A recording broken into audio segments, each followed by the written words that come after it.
Hiring isn't just filling a role. It's about finding people who can drive results. Indeed Sponsored Jobs helps you match with the right candidates faster. Target candidates by skills, certifications, or location. Join the 3.3 million employers worldwide that use Indeed to connect with quality talent that fits their needs. And listeners of this show will get a $75 sponsored job credit to help get your job the premium status it deserves at Indeed.com/podcast. Terms and conditions apply. Hiring? Do it the right way. With Indeed. Hi, I'm Cindy Crawford, and I'm the founder of Meaningful Beauty. When Dr. Sabah and I decided to do a skincare line together, he said to me, we are going to give women meaningful beauty. And I said, that's exactly right. We want to give women meaningful beauty, which means each and every product is meaningful. It has a reason to exist. It's efficacious. You're going to get results. And then you just go out and live your life. Meaningful Beauty. Confidence is beautiful. Learn more at meaningfulbeauty.com. This month, Barron is going mad. Get a sweet 16% off everything Barron installs. Now is your chance to score big on water heaters, whole home generators, solar, fireplaces, heating, and cooling. Plus, enjoy 12 months same as cash financing. Ready to upgrade that old furnace? We're giving away free furnaces and air handlers to the first 64 customers. Or spring for a performance tune-up for just $79 with a whole home membership. These deals won't last long. Visit BarronHeating.com for details. And now, here's the question. Hola, bitches. Good day to you and yours. All right, as Miles alluded to, 7 Disneyland employees, they were taken to the hospital for dizziness and shortness of breath after complaining about an unknown odor backstage at Tomorrowland. Well, it turns out the fumes were from, quote, a chemical incident involving contractors. Now, what that chemical is, Disney ain't saying. Meanwhile, businesses at a Denver area shopping center, they're breaking their leases and leaving after dealing with a, quote, sewer smell for the past few years. Now, 2 of those businesses are a bakery and a Shake Shack, both of which point out that people feel less hungry when all they smell are turds. And who are we to argue that? Now, do you know what boiling blood smells like? I do not. But people in one Texas town, they compare the stank there to boiling blood. Again, not sure how they know. Maybe I don't want to. Now, the smell is not boiling blood. It's hydrogen sulfide from a local rendering plant. And in southern Florida, spring breakers, they're being warned that beaches along the Gulf of Mexico, they're going to smell like unwashed monkey ass. Because, frankly, 9.5 million tons of rotting seaweed along the coastline. And in Pennsylvania, we've been provided a gentle reminder about why funeral homes should not give you a dead person's brain in a box. In this case, brain juices leaked out of the box and into a car, which smells like, well, brain. So all these stories, you put them together, stink a stink and stank a stank. And sometimes, man, it's not just the stink that bothers you. It's that question of where in the F is this stink coming from? And that's what today's question is all about. Brought to you by our friends at Advanced Hair Restoration. We want to know, what was the source of the stank? To be a part of the big show, call 206-803-ROCK. Like the Men's Room on Facebook, follow us on X and Instagram at Men's Room Live. Send your emails to the Men's Room at KISW.com. And now watch the show live on YouTube at KISW. With the Venmo debit card, a taco in one hand, and ordering a ride in the other, means you're stacking your rewards. Nice. Get up to 5% cash back with Venmo Stash on your favorite brands when you pay with your Venmo debit card. From takeout to rideshares, entertainment, and more. Pick a bundle with your go-tos and start earning cash back at those brands. Venmo Stash bundle terms and exclusions apply. See terms at venmo.me/stash terms. Max $100 cash back per month. You've probably heard it said, it's not what you say, it's how you say it. And that idea applies not just to words, but to the way you move through life. It's about setting an example, taking the lead, and adapting to whatever comes your way. That's why people love the Range Rover Sport. It's a vehicle that embodies that mindset, blending power, poise, and performance. With its distinctly British design and exquisite interiors, it's immediately clear this isn't just a car. It's a statement. Inside, innovations like the cabin air purification system and active noise cancellation create a level of comfort and control that feels effortless. And with 7 terrain modes and a choice of powerful engines, including a plug-in hybrid with an estimated range of 53 miles, the Range Rover Sport balances raw power with refinement. Dynamic, agile, and truly instinctive, it reflects a confident, intentional way of driving and living. Build your Range Rover Sport at rangerover.com/US/sport.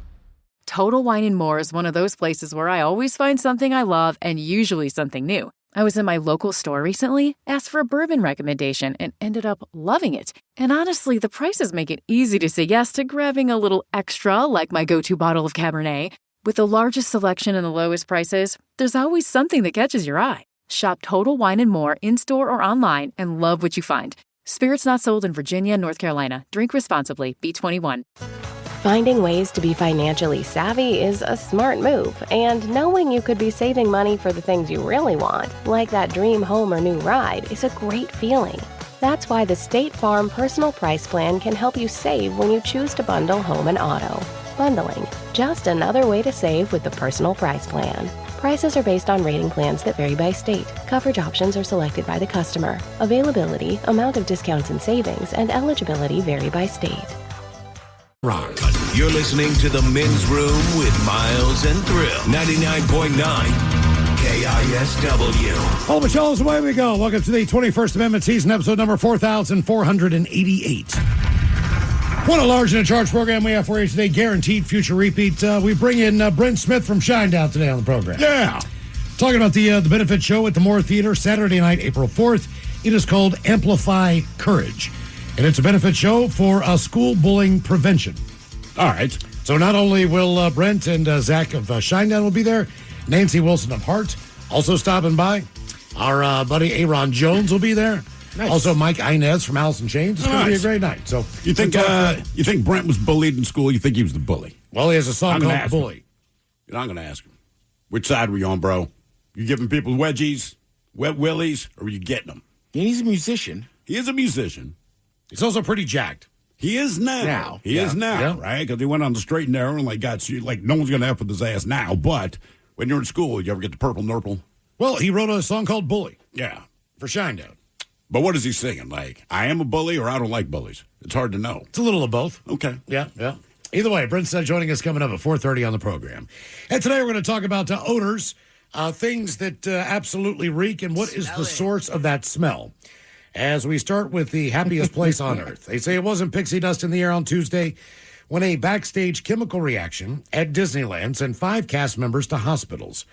The incident happened yesterday afternoon when materials being used by a contractor produced a reaction in the backstage area at the theme park. Now, according to the Anaheim Fire Department, they responded to a report of an unknown odor in the backstage area near the Star Tours attraction, which is the Star Wars area of... Oh, is that what it is? Yes. Star Tour? Okay. All right. I mean, that kind of adds up, doesn't it? It does now. When I first read it, I'm like, the Star Tour? What the hell is that? Mm-hmm. Now it makes so much sense. Has anybody been there yet? Not to that. No. I've been to that side of the park, but they didn't have the Star Wars thing open. But I would go back because I'm a Star Wars geek just to go and check it out. If I'm going to go there, that would be the only reason. Although you said check out what the Cars ride. Cars ride's fantastic. All right. The Soar ride. Soarin'? It's pretty cool, too. Have you ever been on that ride? I've done Wings Over Washington. I have not done the Soarin' ride at Disney. Same difference. They just have a different theme thing. every time. Last time it was, I think, a flight around the world. Ooh, okay. The original one was just California. All right. And now they've expanded around the world. Speaking of odors, when you fly over the elephants in Africa on the Soar ride, they pump in the smell of elephant manure into the theater. Why? I get that they want to make it immersive, but I think if you took a vote, they'd be like, you could skip that. I, on firsthand knowledge, know that was spot on. Was it? That smell was spot on. So when you were on safari in Africa, I mean, honestly, God, when you smell elephant poop, you're like, this reminds me of Disney. Yes, it does. It's the soaring ride. It really is. It's crazy. The area was evacuated by first responders in hazmat suits. Get out of here. Probably not a good look. Nerds. Video from Skyfox captured authorities responding to the theme park. All you nerds need to leave. Right. Go to the regular park with the regular people. Yeah. Several cast members were treated on site by paramedics and released. 5 others who were dizzy. Yeah, you got to wonder, were they stormtroopers? Chewbacca down on the ground. Boba Fett, like, bent over, throwing up. Shortness of breath, they were taken to nearby hospitals for further evaluation. And their conditions were not immediately known. Why does that make it funnier? What if you look over and Yoda's throwing up? Yoda's puking in a trash can. As this does smell like. Bad as the chicken. Out of an abundance of caution. Oh, it's Disney World. I saw Yoda puking. You can always tell his Yelp review. Yeah. Adjacent onstage areas were temporarily cleared of guests. Those areas were expected to hopefully reopen by today. Now, Disneyland did not specify what materials were involved or the nature of the reaction. I think they're making meth back then. Star Wars meth. Yeah. Also unclear how many employees were in the area at the time. But fire and emergency crews responded. The situation was contained to the backstage. No guests were reported to be injured. Okay. According to the park. So at least it was just the people working. And that's the follow-up, because the first story that came out, they're like, we don't know what the smell is. Right? That's it. So at least the follow-up a couple hours later, they're like, yeah, it's a chemical thing, but they still won't tell you what it was. But there's a lot of smells that actually do make people sick. And it's happening more in the friendly skies than you think, believe it or not. Oh, yeah. As far as some kind of hidden odor that takes over the fuselage, and people got sick. Well, I feel like anytime you're just sitting on the tarmac, that's when, at least in my experience, that's when it's the worst. That's all like, hey man, the flight's delayed, but they've kind of fired up the plane, like whatever that smell is, and it's universal to planes, but it can get real thick and real bad real quick. Yep. Planes are tough too because you can't open a window. You can't open a window, right? The air's getting recycled, and just try to say this nicely, but like different people, maybe different cultures have different ideas of what they might want to eat, right? But what they might want to bathe. Right. Sure, yeah. Well, a routine flight home from a conference has turned into a $40 million lawsuit against Boeing, with a professor claiming toxic fumes on a Delta 737 left him with brain and lung damage. Jonathan Harris, then a 44-year-old lecturer at Loyola Law School, says a dirty sock-type odor filled the cabin after his flight from Atlanta landed in August of 2024. Wonder what his feet smell like that he compared the smell to a dirty sock. Then intensified as passengers waited about 45 minutes on the tarmac for a gate. Mm-hmm. He and others reportedly complained of breathing difficulties. He said he eventually vomited into the bag and later developed balance problems, tremors, memory issues, and other cognitive symptoms that still persist. So the suit was filed in Virginia, where Boeing is headquartered. Case is described by Harris's attorney as the first in which a passenger from a commercial flight, rather than flight crew, is the lead plaintiff in such a suit against a plane manufacturer. The lawyer says her firm has quietly settled 8 similar cases with Boeing over the past decade. Damn. With 3 more pending. So something is going on. Oh, yeah. Harris's lawsuit alleges exposure to contaminated air from vaporized engine oils and seeks $40 million in damages. $40 million. Yeah, Delta and Boeing declined to comment to the Journal. They say the airline industry has long argued that such fume events are infrequent and not proven to cause serious health problems, but data suggests otherwise. Fume incident reports on Boeing and Airbus jets were nearly 10 times higher last year than a decade ago. See, I tend to side with data. Internal figures indicate at least 22 such events a day. Jesus. In the U.S. Nothing to see here. It's all good. Yeah, a CBS analysis from earlier this year found Airbus planes made up 60% of logged fume events in 2024, which is almost triple the rate of Boeing jets. Oh, you go by Airbus. Just saying. Bus to me, not a strong transportation word. Exactly. Bus today, I'll have a scent. Oh, because of the rain? Because of the rain and it's cold. So when you get on there, that heat's pumping.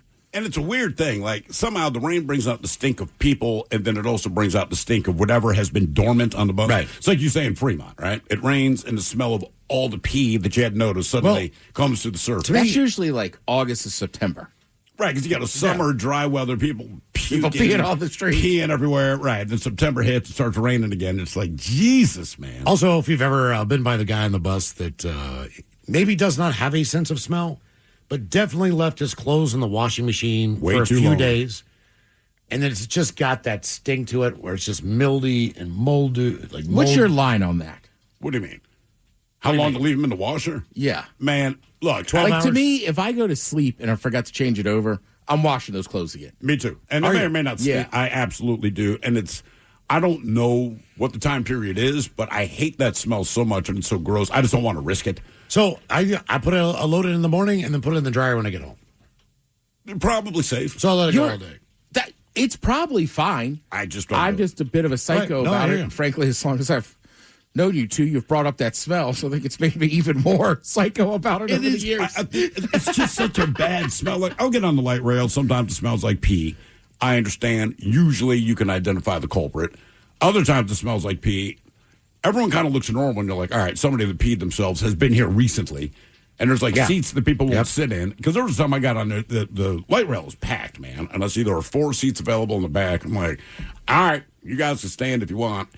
When I got about halfway back there, I realized no one's sitting there. Now, the seats weren't wet. There's no identifiable puddle, but it just reeked of pee. I'm like, I can't sit there. And I've also been on a crowded one where I got a seat. I was happy to get it. And as soon as I sat down, I'm like, oh, my God, this entire car just reeks of pee. And there's nothing you can do. Look, man, if you get in the subway in Chicago or New York or one of these places, you're typically going downstairs underneath the ground at a lot of the stations. Chicago's got some that are above. They got the T, yeah. But Loop. There is a very distinct... Right, what's Boston's the T? The T. There's a very distinct smell when you get down there, which is a mixture of 100 years and urine all combined. Just got that just nasty, nasty smell. Same thing with the Tube in London. And one of the differences with that one, and again, it's been around for 10 million years. You can tell people have been peeing in it since it opened, but it is so hot.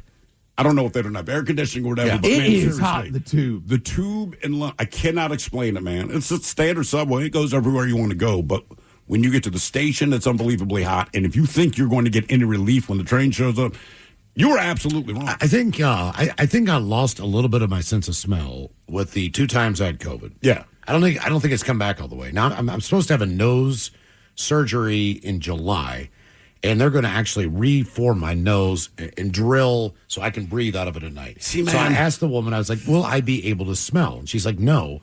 What? That doesn't have anything to do with your sense of smell. Really? Yes.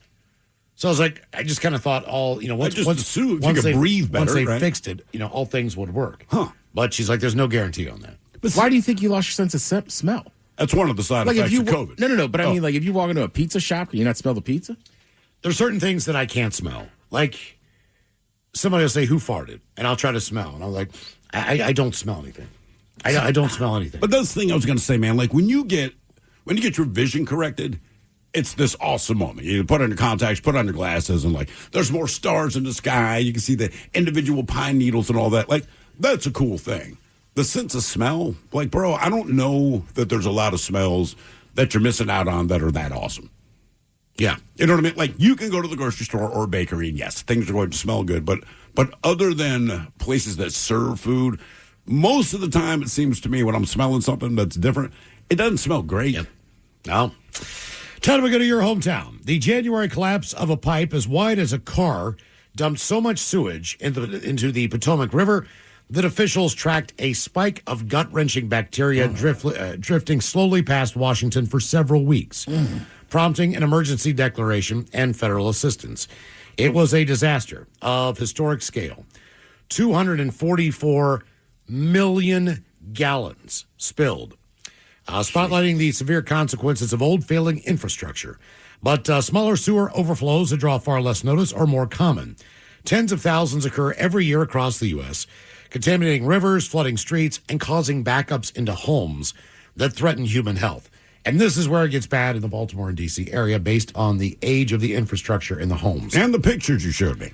At least 2.7 million people live with a system that violated federal clean water rules continually over the last 3 years.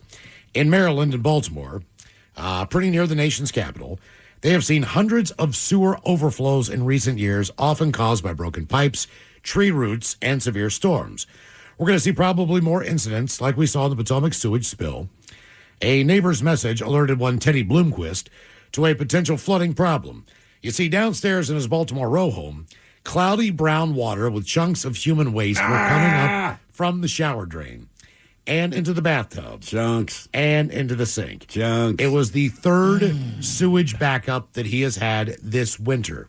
When they say chunks, they just mean turds. Yes. Each potentially leaving behind harmful bacteria. We're taking buckets, and it turns out every time someone's flushing their toilet, it is coming up. It's not just coming up. It's just coming up so fast. Since the start of the year, roughly 15 million gallons of sewage spilled in Baltimore.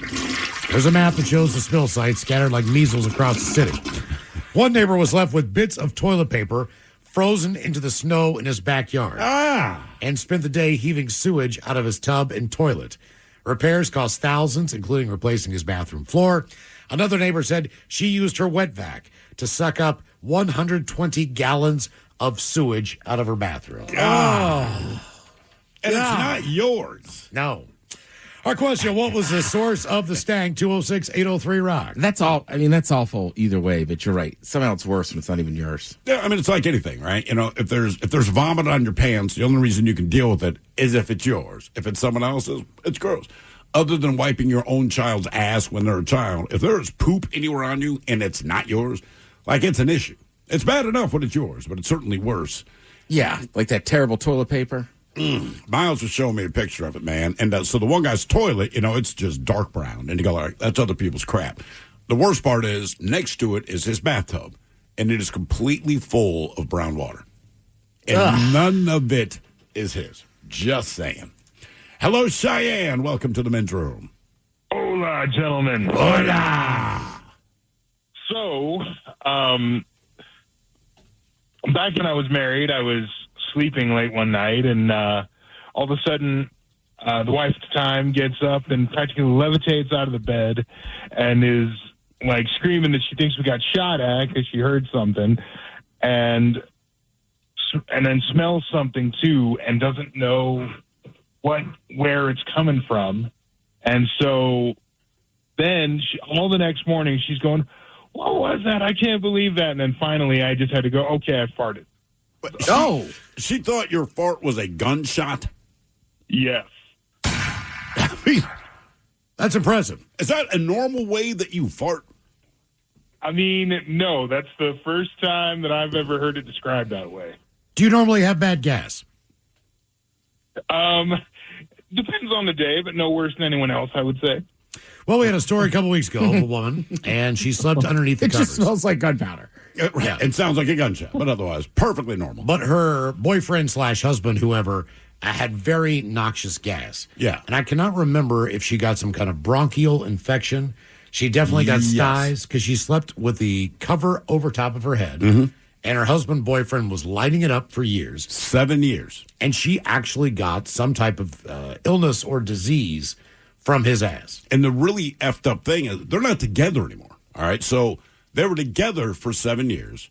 He farted, I guess, all night, every night. She had the covers up over her head. Whatever. She complained about it like anyone would. But, yeah, she developed some kind of respiratory thing. She goes to the doctor, and the doctor said, you know, this is your situation. Like fecal poisoning or something. But this is what causes it. What situation were you in that would lead to this? And because she's not with this guy anymore, they haven't been together for like 2 years or something, she had to go back in her memory going like, look, Doc, I don't know if this is the case, but I used to date a guy for a long time who farted out of covers over my head. And he's like, that's it. Yeah. She's like, yeah, but that was 2 years ago. He goes, no, breathing I'm in telling straight you. sulfur. Yeah, he's like, essentially. That's the problem. What was the source of the stank? 206-803-ROCK. Taxes was feeling unwelcome. Now Taxes is an open door, literally, to new TurboTax stores. Meet our experts in person. Hi, welcome in. They're powered by smart tech and ready to do your taxes for you.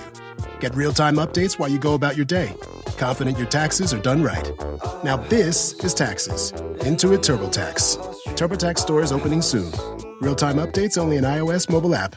This month, Barron is going mad. Get a sweet 16% off everything Barron installs. Now is your chance to score big on water heaters, whole home generators, solar, fireplaces, heating, and cooling. Plus, enjoy 12 months same as cash financing. Ready to upgrade that old furnace? We're giving away free furnaces and air handlers to the first 64 customers. Or spring for a performance tune-up for just $79 with a whole home membership. These deals won't last long. Visit BarronHeating.com for details.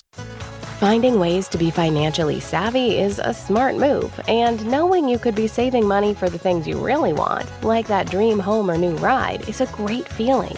That's why the State Farm Personal Price Plan can help you save when you choose to bundle home and auto. Bundling, just another way to save with the Personal Price Plan. Prices are based on rating plans that vary by state. Coverage options are selected by the customer. Availability, amount of discounts and savings, and eligibility vary by state. Ashley Madison was built on the belief that some things are better left unsaid. Not because they're forbidden and not because they're wrong, but because they're personal. Connection doesn't need narration to be real. Curiosity doesn't need commentary to exist. And desire doesn't need a headline to matter. There's a quiet power in choosing what stays yours, in letting moments unfold without explanation, in allowing connection to happen without turning it into content. Ashley Madison is a place designed for discretion, where conversations aren't shaped for visibility and connection isn't measured by who's watching. There are no feeds to scroll, no followers to impress, because when everything else competes for attention, privacy isn't an absence, it's a luxury. Where desire meets discretion. Ashley Madison. Download the app now or visit ashleymadison.com/iHeartMedia. Sonesta Travel Pass is the most rewarding way to travel. Sign up at Sonesta.com for instant savings, bonus points, and perks like early check-in, late check-out, room upgrades, and free stays. Choose from 1,100 hotels across 13 brands and unlock their best rates when you book with Sonesta Travel Pass. Here today, roam tomorrow. Join now at Sonesta.com. Terms and conditions apply.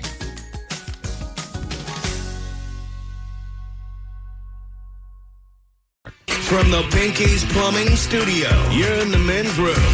Neighbors in one Texas town say the air has turned his stomach turning thick, and now the state is taking a local plant to court. Attorney General Ken Paxton has sued Darling Ingredients. Darling. They run a rendering facility in Bastrop, accusing it of releasing noxious odors and air pollutants in violation of state permits and air quality laws. Smell it. Residents have compared the smell to dog food, burning feathers, boiling blood, and death. The state's petition says the stench has become a persistent nuisance that interferes with people's ability to use and enjoy their homes. Lawsuit also accuses the plant of emitting hydrogen sulfide, a gas with that rotten egg scent that can irritate the eyes, nose, and throat, and of failing to meet requirements on equipment maintenance, pH levels, and record keeping. Paxton is asking a judge to impose civil penalties and order fixes, including immediate odor control, real-time hydrogen sulfide monitoring, and oversight by independent experts. Not a shutdown of the plant. Right. Just that. Darling says it will respond in court and remains committed to being a good neighbor, directing residents to a website outlining its efforts. The suit involving Bastrop, 30 miles southeast of Boston, is now a test case over what the law requires. The State Commission of Environmental Quality reports it's received hundreds of complaints over the past 3 years.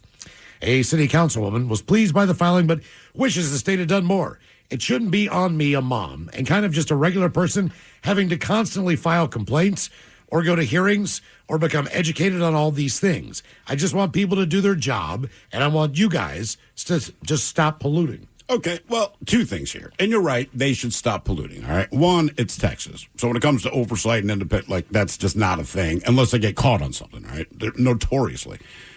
Also, understand this community that's bitching about it, this is a new community. It is. This is a fairly new community, and you chose to move next to a rendering plant. Now, I'm not saying what the rendering plant is doing is right, but what I'm saying is, you don't hear positive reviews of the air quality around a rendering plant. I don't care where it is, okay? So it's like the people that move into a new house in SeaTac and then bitch that the planes are loud. It's like you move next to an airport. I mean, so it's just one of those things where it's like, look, the developer built the houses. Yes, he built it next to a rendering plant, but still, I just remember the process of buying a house. School districts, libraries, walkability. Certainly, if there's a rendering plant, it's something I would think about because I would completely assume that that's going to be one of my issues, right? This is one of the things I have a problem with on golf courses, especially when their homes built on there. They'll have a sign up that says golfers are liable for any damage done to the homes. But you built your house on a golf course. But you built your home, honest to God, about 10 feet away from the rough and a fairway on a golf course. But the golfer, in that instance, is responsible if they hit those homes. And look, I get it. You don't want your house hit by a golf ball. But that's also why I would choose, personally, not to live on a golf course, because I don't want to A lot run of people that put risk. up like a big screen or net, on Sure. one side where they're more than likely to be hit. But yeah, the golfer's responsible. That's why, people, I was talking about this the other day. I don't understand it either. And then people get all mad. It's like, well, you bought a house on a golf course. On a golf course. Yes. Guys, Yes. Jesus Christ, man. I mean, it's just, and look, nobody wants to deal with that stuff, but when you have a decision to make, like, don't move near a rendering plant if you're really concerned about the stink of the air, because there's a real good chance that a rendering plant is not going to smell awesome. If you move to a golf course, there's a real good chance golf balls repeatedly are going to strike your house. And in the case of SeaTac, if you move next to an airport that's also called SeaTac, you're in the flight path, people. I mean, I was staying with a buddy. We were staying at his dad's house, right? So it's on a golf course. Yeah. Right? And it's like got a little pool or whatever. So I'm in the pool and I notice my buddy is sitting against like the inside wall, if you will, right? Like you open the slider and then there's a wall here. And I'm like, what are you doing over there? And he's like, it's on a dog leg left. And he's like, once in a while, people try to think they can drive it over. And he's like, I've only seen it happen twice, but he's like, it is frightening when a ball comes in here and starts bouncing around. He's like, so I always sit against this wall to make sure I don't get hit. You ever see the video of the guy who, if a ball's hitting his yard, he lies down in the grass and acts like he got hit? Yes. Yeah. And then slowly gets up, like when the golfer comes over to look for the ball, like rubbing his head, like, oh, man. My buddy was talking about the other day. And he was like, yeah, I hit a house.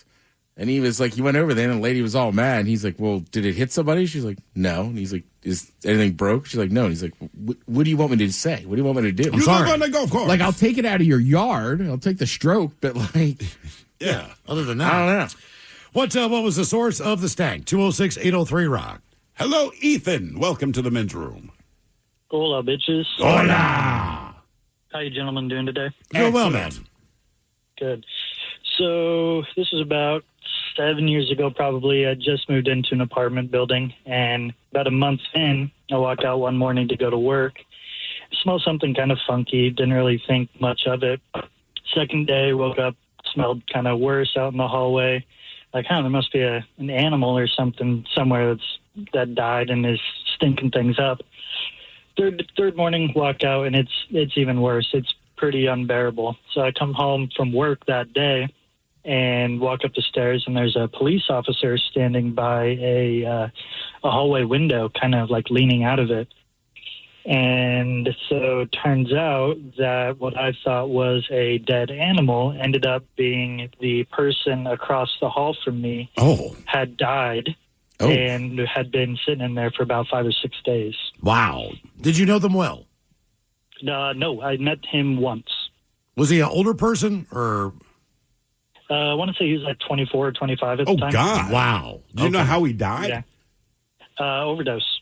Okay. All right. That'll do it. What is the? I've had that smell once, but it was there was more involved in that. Yeah. But it is heavy. It is thick. Oh, it is awful. You'll never forget it. Does it smell like dead animal or does it smell like dead person? A few people have known that they'd say like you can somehow, even if you've never smelled a dead person, you know it's a person that's dead, not something else. Yeah. Once it got to like day 3, I knew it was more than a dead animal. I mean, it's for some reason you can just tell the difference. Okay. Yeah. It's kind of weird. It's awful. I guess that's a built-in sense.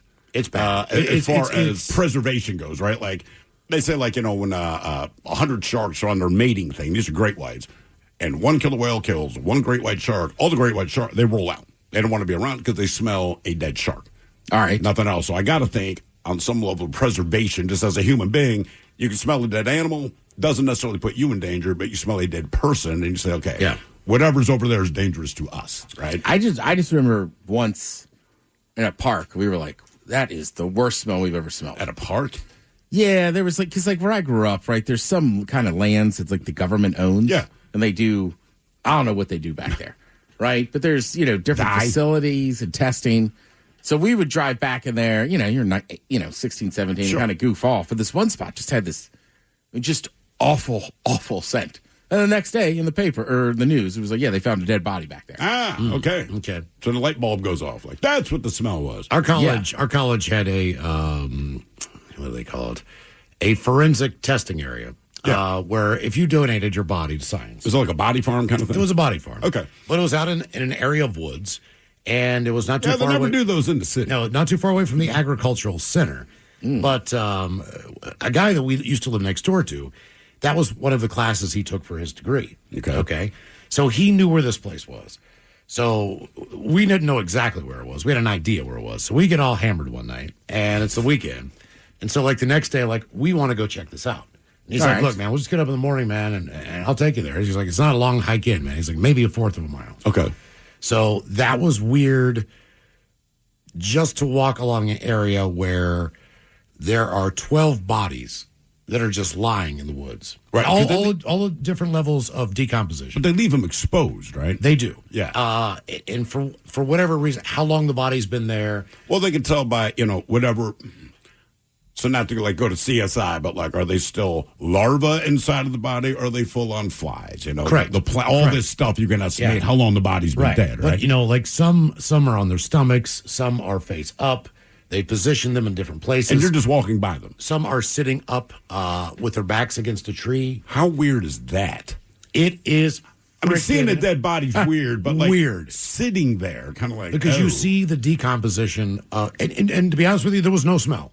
Really, there was no smell. I did not smell anything. The bodies have been out there for a while, but they're still. I mean, they're still decomposing. But you still have a face. You still have hair. You still have all these things, and. Some had clothes on, some did not. So lovely. It was like I was there for maybe 15 minutes. And I was like, "Is this all of them?" And he's like, "Yeah." And I'm like, "All right, let's get out of here." You don't want to be around it anymore. No, that's pretty creepy. No, look, yes, these are all people that died. They passed on however they did, but they did. They donated their body to the for this study. For this study. How long before the human body stops stinking? Right, so. You die, and, as you decompose, everyone smells it. Something is dead, an animal, person, whatever. But at some point, you can find an animal carcass out in the woods, right? It does not stink anymore. So I'm like, is it 2 weeks and the stink goes away? Right. Is it a month? Like, how long before you stop stinking? Because the I stink don't know. starts pretty early. I don't know either. I don't care to find out personally. I'm just curious if anyone knows the answer. Like, after 2 weeks, do you stop smelling? And is it like poop? Like, you know what I mean? Like when you're a landscaper, like you run over poop, you don't smell it, but when you run over reopen it. So it's like there's just a body sitting out there or a dead animal, but if I kick the dead squirrel, does it gonna start stinking again? Right. Well, it's like the whales that wash up, right? They don't necessarily stink when they're on the beach, but then some idiot throws a rock and the thing blows its stomach out. Like then the stink is there. You know what was weird? It was like it was a fall day, and all the leaves had fallen off the trees. The wind was blowing, and it was raining kind of like it is today. Yeah. And just the sound of those rustling leaves and the wind blowing through the branches and all this stuff and these bodies everywhere. Like that added. If it had been a sunny day, it might have been better. Might have been a little bit better. But the fact that it was just everything was just adding to the creepiness. Sure. And that time of year, I mean, that's how horror movies start. Well, I know. It's always in the fall, right? Well, yeah. But it is scarier. Like, I don't know how to explain it. October nights to me seem darker sometimes than other nights. What would be the best, of the 4 seasons, what would be the best season for you personally to discover a forest full of dead bodies?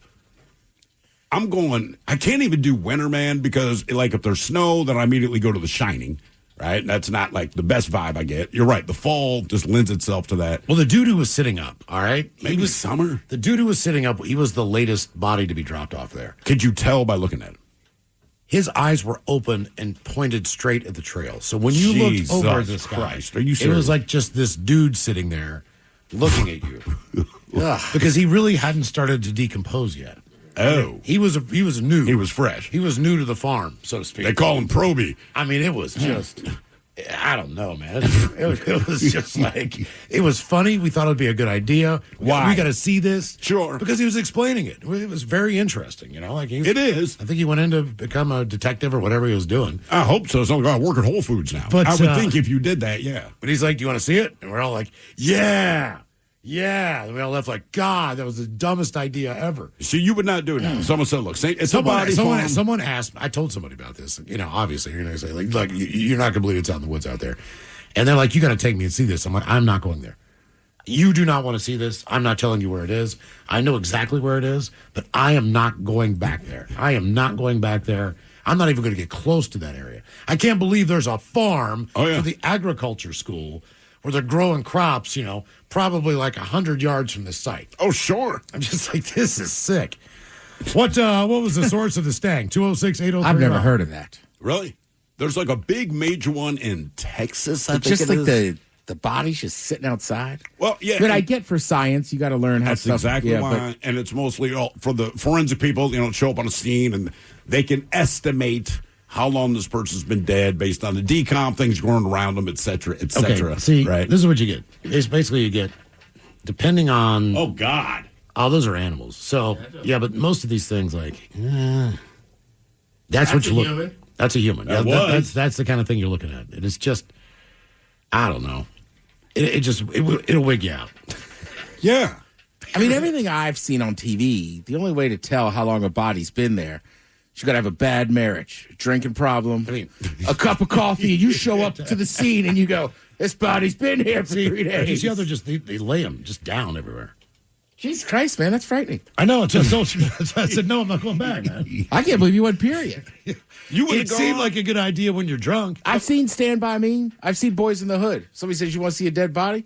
No. But it's not a dead body. I mean, like, hey, man, this is the college-run body farm, right? This is for science. I don't know. A dead body's a dead body. Look, I can't lie to you. I would still have to go. I don't know. My morbid curiosity says I got to go.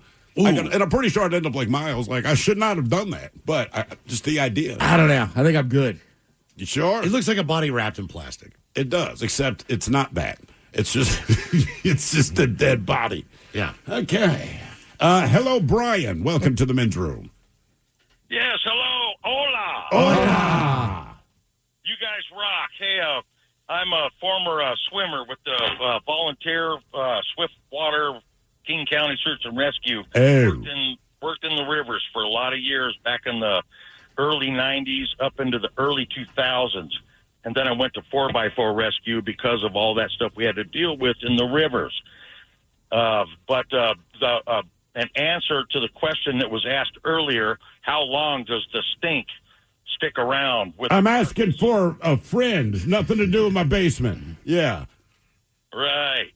Okay, well, let's just say for your average animal carcass on the side of the highway, in the river, in the mountains, whatever, as long as it's exposed to oxygen, there's going to be flies or larvae that will consume all of the meat mass that's on the skeleton.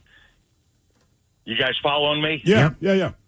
Okay, once it gets exposed to oxygen, it'll still stink, even if it's been in the water for 6 or 8 months. If there's any meat left on the bones, I don't need to gross you guys out, but it will stink once it gets exposed to oxygen, and then the flies will find it. So you're telling me... So as long as there's flesh, it still stinks? Oh, absolutely. Absolutely. So if there's something to eat, the body's going to smell. Absolutely. And you're saying you pulled a body out of a body of water that's been there, what you said, like 6 to 8 weeks, and when you pull it out, it just starts stinking? It don't smell the second you pull it out, but when it's in your backpack and your volunteer team partner has the other half of it in an area that can't be investigated because there's no access, you have to backpack it out to an area that could be evac with a helicopter or 4x4s or other people that are willing to backpack it out, but you still have to secure the scene where you found it. But it's usually in an area where you ain't going to find it. What's the farthest you've had to backpack a body or body parts out? About 3 miles. Jesus Christ, man. Yeah. In pieces? In the Green River watershed, you got crawdads and everything that you're fighting, crawling out of the orifices and everything else. Yeah. Do you think any of that could have been the Green River Killer? Or were these all accidental drownings from kayaking? Well, there's a couple incidents that were accidental, but yes, Green River Task Force. Wow. What's the most difficult body? So it's one thing to go down, you discover this body. Have you ever had to kind of, I don't know, work one out because it was tangled up in rocks or branches or stuff like that? Absolutely. And this was about 11, 12 years ago, Green River Gorge, where I don't know if you guys remember or any of your listeners remember the little Asian kid that jumped off the rock on the north side of the river, went to swan dive, and he hit his head on the rock before his body hit the water. And he ended up about 2 miles downstream. We found him about 2 weeks later with our swimmers. We found him down there. Of course, he was missing his head. But by the time we get splattered on the rock as his body went downstream. But long story short, we had to backpack him out of there. We found him because one of his feet were sticking up in the air out of a log jam about 2 miles downriver from the Green River Gorge, which is out there in the Ravensdale area between Ravensdale, Black Diamond. Do you ever get desensitized to that, man? It's a smell you'll never forget. It's like some things you see you can never forget. Did they pay you well to do this job? No, it's volunteer. Jeez. This is volunteer work. Correct.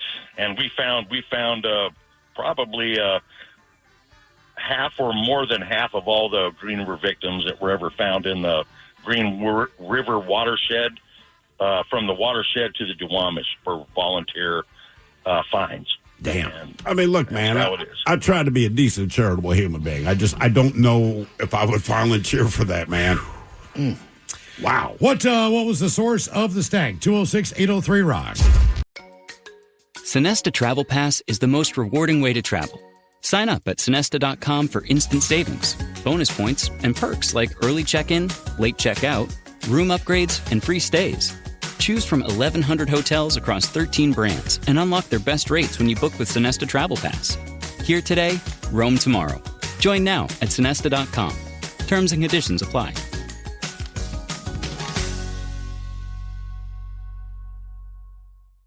Ellie's Eden, part of Azure Standard, was created to make gardening more meaningful for families. In the Azure family, gardening is more than a hobby. It's how kids learn where food comes from, how families slow down together, and how we care for the land. Ellie's Eden offers carefully selected plant starts, seeds, and garden essentials chosen to help you grow with confidence. Whether you're expanding backyard beds or planting your first patio garden, Ellie's Eden helps you grow something lasting. Explore Ellie's Eden at azurestandard.com.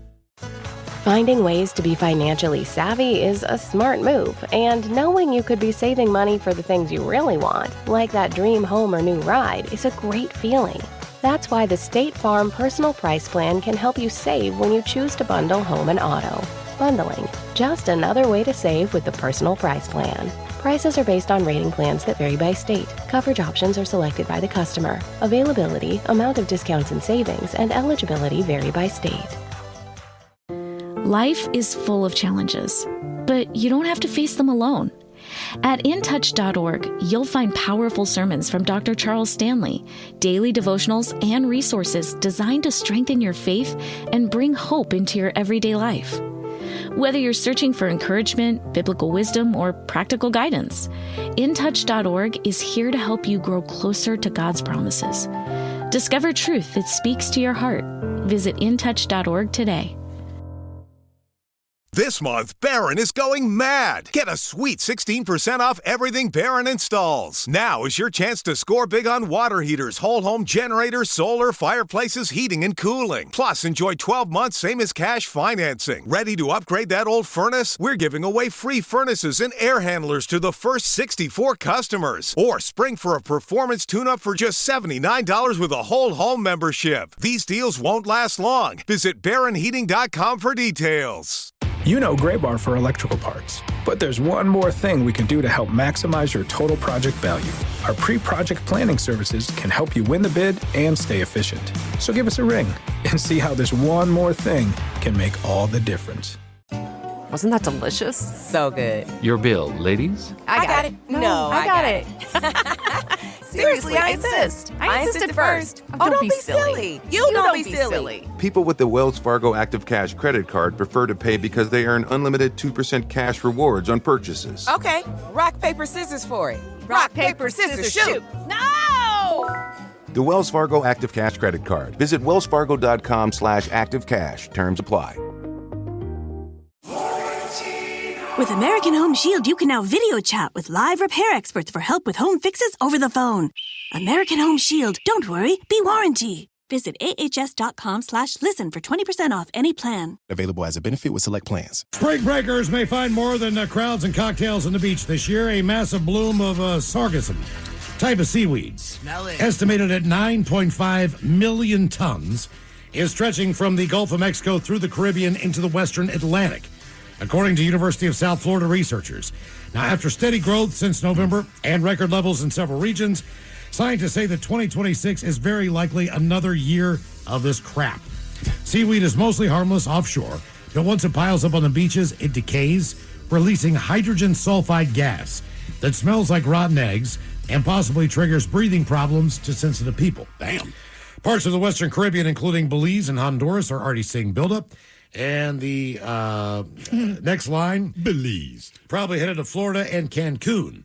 The border report notes that Mexico's Navy is helping collect and remove the mats of this crap, while Florida health officials advise just avoiding contact. They say not to swim near the seaweed, wear gloves if you touch it, close the windows near the shore to cut down on the odors and potential respiratory irritation. And I'm sure spring breakers are going to take all of that advice because they are notoriously responsible. Our question, what was the source of the stank? 206-803-ROCK. Hello, Mark. Welcome to the men's room. Hello, hola. Hola. So let me preface this by saying my grandma was a mortician, which kind of gave me curiosity, so I used to go hang out at the morgue. At what age did you start hanging out at the morgue? About 9 years old. All right. And when you're there with grandma, because grandparents are a lot more forgiving, it seems, than parents, what would she let you do or what would she not let you do? She wouldn't let me do anything but watch. Okay. And her main job was to beautify the body. All right. Make them look better? Yeah. But now Henry, the actual mortician, he'd let me poke needles and put embalming fluid in. And this is the humble brag. So with that, is it something where your curiosity has stayed true through adulthood, or did you go in a different direction in life? No, I went in a different direction. I got my fill. I learned what I wanted. Okay, what were you looking to learn? Just what happens after you die. Okay, and what's the worst state of decomposition that you saw? Basically, because like you said, your grandmother's there to do the makeup and all that. I mean, do the bodies stink, or they've already taken care of that? Well, no, they were all kept refrigerated. So there wasn't really any decomposition per se. I mean, discoloration and, shrinking skin, stuff like that. But, well, the smell of formaldehyde is pretty bad. It is, but it beats the alternative. All by itself. Do you remember what temperature you keep a human body at when it's refrigerated? If I remember correctly, I want to say it was 34 degrees. All right. Oh, do you put that in the crisper or? 34. Okay, and how many years did you do this with Grandma? About 2. All right. But you never helped her apply makeup, anything like that? I wonder if she ever worked like at a Macy's or a Nordstrom. Oh, I know how to apply makeup. Yeah, exactly. Been doing this for years. Grandpa was a tailor at Nordstrom's and a model. Oh. That's an interesting grandparent set. Yeah. We got a tailor/model married to a mortician. Who passed away first? Grandpa. So she took care of him. Yeah. Well, he died of a rapid heart attack, what they call is a man killer. Oh, wow. Okay. Well, they got the name right. Or a widowmaker. Yeah. One of those two. What was the source of the stank? 206-803-ROCK. Yeah, when people make up dead bodies, too, it's weird. Well, it starts weird, yeah. Right, but like I've had family members pass away. When you see them in the casket, it's like, all right, they put makeup on them and stuff. Yeah. But then that coach I saw die in person, he looked better in the casket. Oh, really? Yeah. I can believe that. My aunt died in, was it October, November, whatever it was last year. And she was always a bit of a glam queen, but it was an open casket funeral. You know, you go up and you pay her respects. I'm there with one of my other aunts, a living one. And she just pulls me aside and says, Stephen Gregory, how does your Aunt Fran look better than me dead than I do alive? I say, you're not wrong, and I don't know. Somehow, even in the coffin, you're like, how do you still look like that? It is unbelievable, man. Hello. I mean, it sounds you hate stupid. to say it, but like, good job. But everybody was saying that, just like, you're going back eating our Olive Garden, just like, because people, they'll always, they look good. But we're like, no, seriously, like, she looked good, man. Don't be to the point, like, is this a hoax? I hate going to a funeral and you walk in and it's open casket. Why? Because you got to walk by it. I mean, you don't have to. Well, it should be in front of you, not like, Yes, I know that, but eventually you need to walk by there and pay your respects, Yes. right? Okay, that's to me, that's a weird ritual. It is, but, I guess your last time seeing someone, That's all it is. And it depends who it is. Like, my aunt died a couple of years ago. I'm like, she did not look that great. And I don't know if it's on the makeup or just how long she'd been dead, but it's like no one needed to see that because that image is burned in my head. My Aunt Fran looked exactly the same as she always did. Didn't she do like 4 set changes? This is at the funeral. This is the funeral. So we roll in, and initially it is the funeral. It's open casket. We go up and we pay our respects. And she's wearing whatever the hell she's wearing, okay? So then we go to the place where she's going to be buried. She wasn't buried, interned, sorry. And she goes, I won't even explain the whole thing, but we don't know what's going to happen yet. We're waiting for the hearse to show up because a bunch of us are there. There's no hearse. And then you hear this. And there are 4 horses pulling a carriage and her gold casket. God, if you knew her, you would not be shocked because we're all just kind of rolling our eyes like, yep, of course, Fran. Apparently she had mapped this all out. But she goes by and it's kind of like this see-through carriage. And we see her and she's in a completely different outfit. So me and the one aunt who said, how does she look better dead than I do alive? We're very close. We just kind of exchange looks like, of course. All right, whatever. So it disappears kind of around the corner. And then they call us over and they do like their final eulogy or send-off or whatever it is. And before she's interned, the casket is opened again. And keep in mind, maybe 20 minutes is gone. She's in the 3rd outfit. Then it's closed. She's like Lady Gaga. It is. Except she's dead, man. And it's like, who is responsible to put these shoes on for making all of this happen? And that's the thing. You could not see her basically from the breast down. I guarantee you she still had different shoes on. But every time we saw her, we're like, are we in a time warp or something? Like we just saw her. We saw her ride by in the carriage. She's wearing A. It's 10, 15 minutes later, we turn the corner. She is dressed in something different again. And that's when they interned her. And even then, she probably has some clause like, hey, open the crypt once every 3 months. Change. Can you put me in my PJs, though, and you'll finally let me down there? And look, if you knew her, you would not be shocked, but you're still like, wow, man. Even in death, you have 3 different costume changes. What was the source of the stang? 206-803. Yeah, I go back and forth on it. And then my mom, they were so old school Irish Catholics. Like when her dad died, they just sat the body in the living room for like days. What? That's how you had the viewing.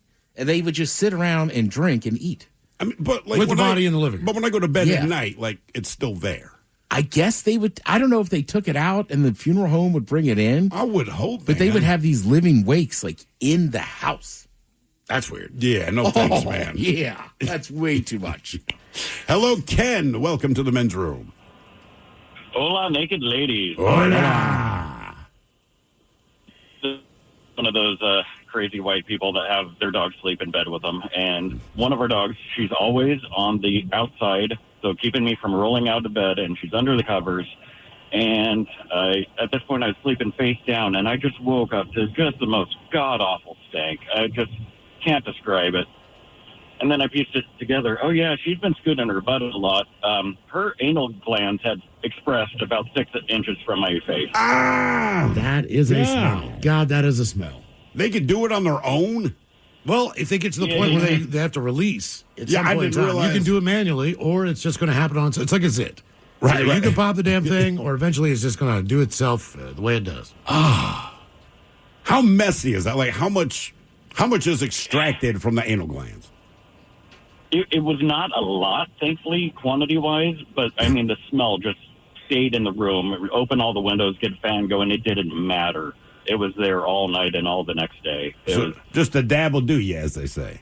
Oh, absolutely, yeah. Put a little behind your ear and you're good to go. Yeah. Wow. We've had vet techs that have called and told us that doing that, it squirts in your mouth. Yeah, I remember a woman who called and they've said had that happened. They've had it hit their lip, just in their eyes. Just like, oh, God. Well, my dog's been taking this medication. One of the things the medication does, of course, it gives not quite diarrhea. She just has to poop more often than not. So earlier this week, I think it was, maybe Monday, I wake up to the faint stink of dog poop. My wife's super tired. She's like, man, I woke up 3 o'clock this morning. I heard the dog in the hallway. I knew what she was doing. Pooped on the floor, cleaned it up, whatever. Then she's about 4:30 in the morning, and I slept through all this. She's like, dog did it again. I've been cleaning dog ass all morning, right? She's kind of over it. I'm like, dude, I get it. So I take the dog out. It comes about 8 a.m. now, but I still smell it. I'm like, babe, you cleaned it, right? She's like, yeah, of course I cleaned it. I'm like, it just smells like there's still dog ass somewhere in the house. And then I flip on the light to the basement, and at the very bottom of the stairs, there's this glistening pile. And I'm just like, oh, God, man. So I go downstairs, and it's not normal dog poop. It's not quite running. It's not quite solid. It's kind of like that mucusy, whatever. Dude, it is awful. And then, so we're taking out like every 2 hours. I mean, she has to go. So take her out. She's pooping on the strip of grass between the sidewalk and my neighbor's house. No big deal. Pooped there before. I got my poop bag. The neighbor comes out. We're chatting. My dog lays one down. I pull out the bag. And when I look at it, it's already like melted into the ground. It's just, So I'm looking at the neighbor. I said, look, man, should I even bother with this? She's like, can you give it a try? I'm like, I'll try. Absolutely nothing happened. Yeah. I'm like, I don't know what's just slipping through the bag. Yeah. What was the source of the stank? 206-803-ROCK. Hello, Kevin. Welcome to the men's room. Hola. So, I had an apartment in my bedroom, and there's just something crazy going on, and I just didn't know where it was coming from, and I swear it was like a dead body. I've never smelled dead body, but just from what everyone describes, I'm like, I've never smelled, like, it is so bad. And so it just kept getting worse, couldn't figure it out. So I literally had to go through every inch of every single item in my room, like socks and clothes, because my roommate had a dog, so dog get in here, and it's just something's been rotting in here. Is there like a dead rat? Well, it turns out not under my bed, but behind my bed was a bag of frozen broccoli. How did that get behind your bed? Yeah, I'm like, what the? And so I pull, and it was unopened, and so I opened the bag, and there's nothing in it except for black powder. And I remember months prior to that, I had a fever. And I just I needed ice on my head, and I vaguely remember grabbing the bag of broccoli, and I must have passed out, and it was just lodged behind my bed the whole time. Oh, how long had it been there? Do you think? Long enough for a full bag of broccoli to be almost like black dust.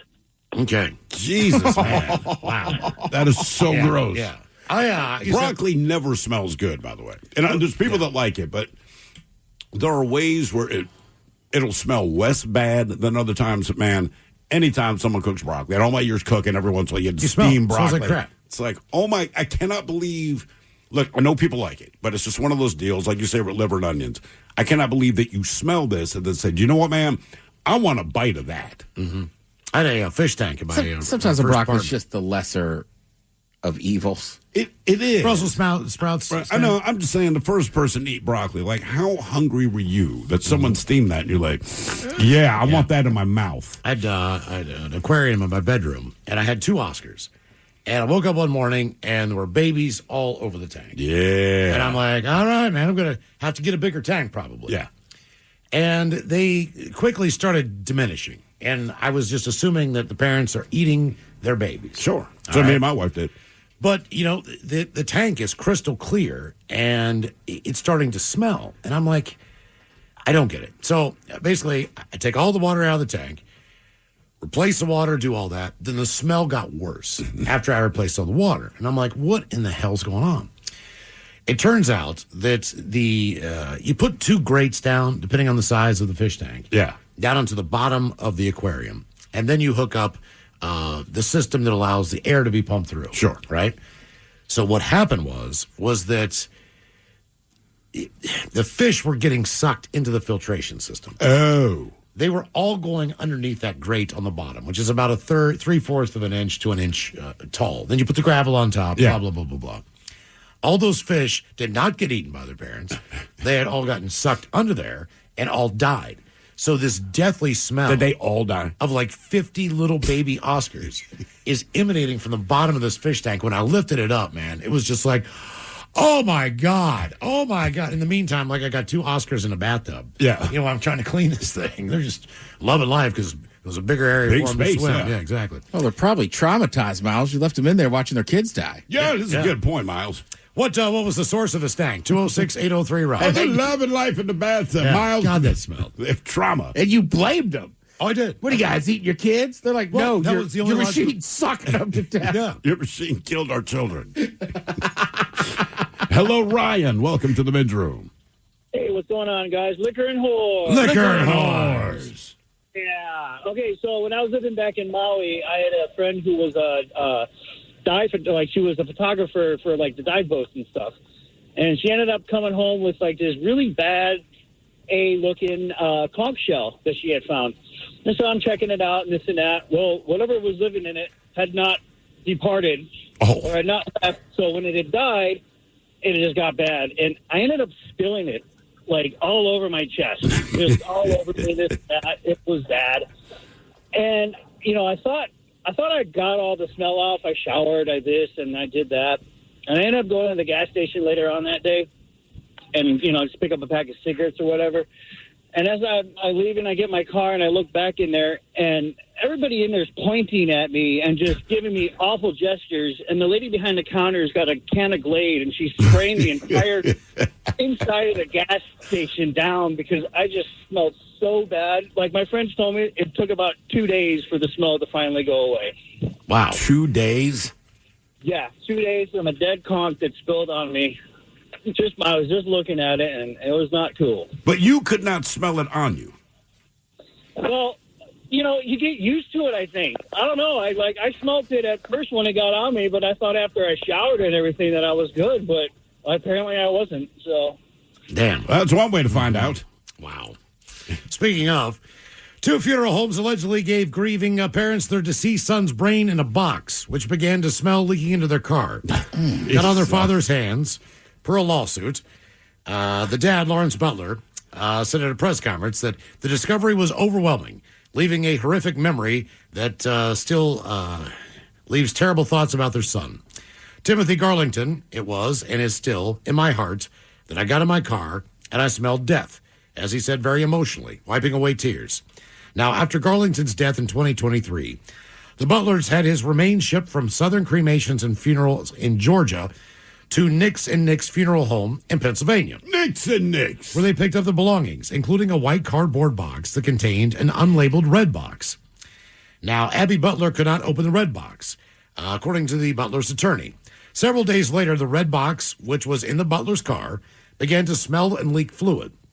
When Lawrence picked it up, the fluid, which was brain matter, covered his hands. When the parents called the funeral home in Georgia, they were told it was Garlington's brain and that a mistake had been made.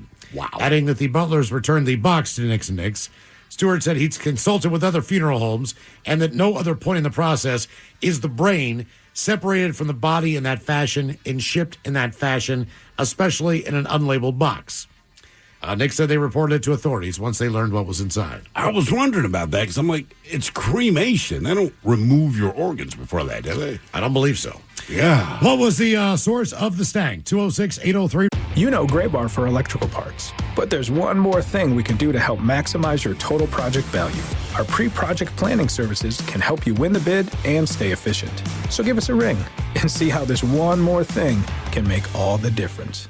Bob Evans creamy mac and cheese and buttery mashed potatoes are made for those Easter moments you just can't plan for, like realizing that Easter egg hunting really builds up an appetite, or that time when the neighbors burnt their entire holiday meal and you invited them over. So this Easter, when there is no plan, say hello to Plan B.O.B. from Bob Evans, because when you bring out the Bob, you'll always have something delicious on the table, no matter what the Easter Bunny brings. When you need quick and easy comfort, bring out the Bob. Available now in your refrigerated section. Carpal tunnel syndrome, heart failure that doesn't improve with common medicines. These are some signs and symptoms associated with ATTR-CM, or the cardiomyopathy of ATTR amyloidosis. a serious heart condition with symptoms that get worse over time. Amvuttra, vutrisiran, is a prescription medicine given by a healthcare provider that treats ATTR-CM in adults to reduce heart-related death, hospital stays, and urgent visits. In a clinical study, Amvuttra was proven to help people live longer and have fewer heart-related hospital stays and urgent visits over 3 years compared to placebo. Amvuttra lowers the amount of vitamin A in your blood, which can affect vision. Other side effects include pain in the arms or legs, pain in the joints, and shortness of breath. These are not all the possible side effects of Amvuttra. For prescribing information, call 1-833-256-2748 or learn more at amvuttra.com. Ask your doctor about Amvuttra for ATTR-CM. Wasn't that delicious? So good. Your bill, ladies? I got it. No, I got it.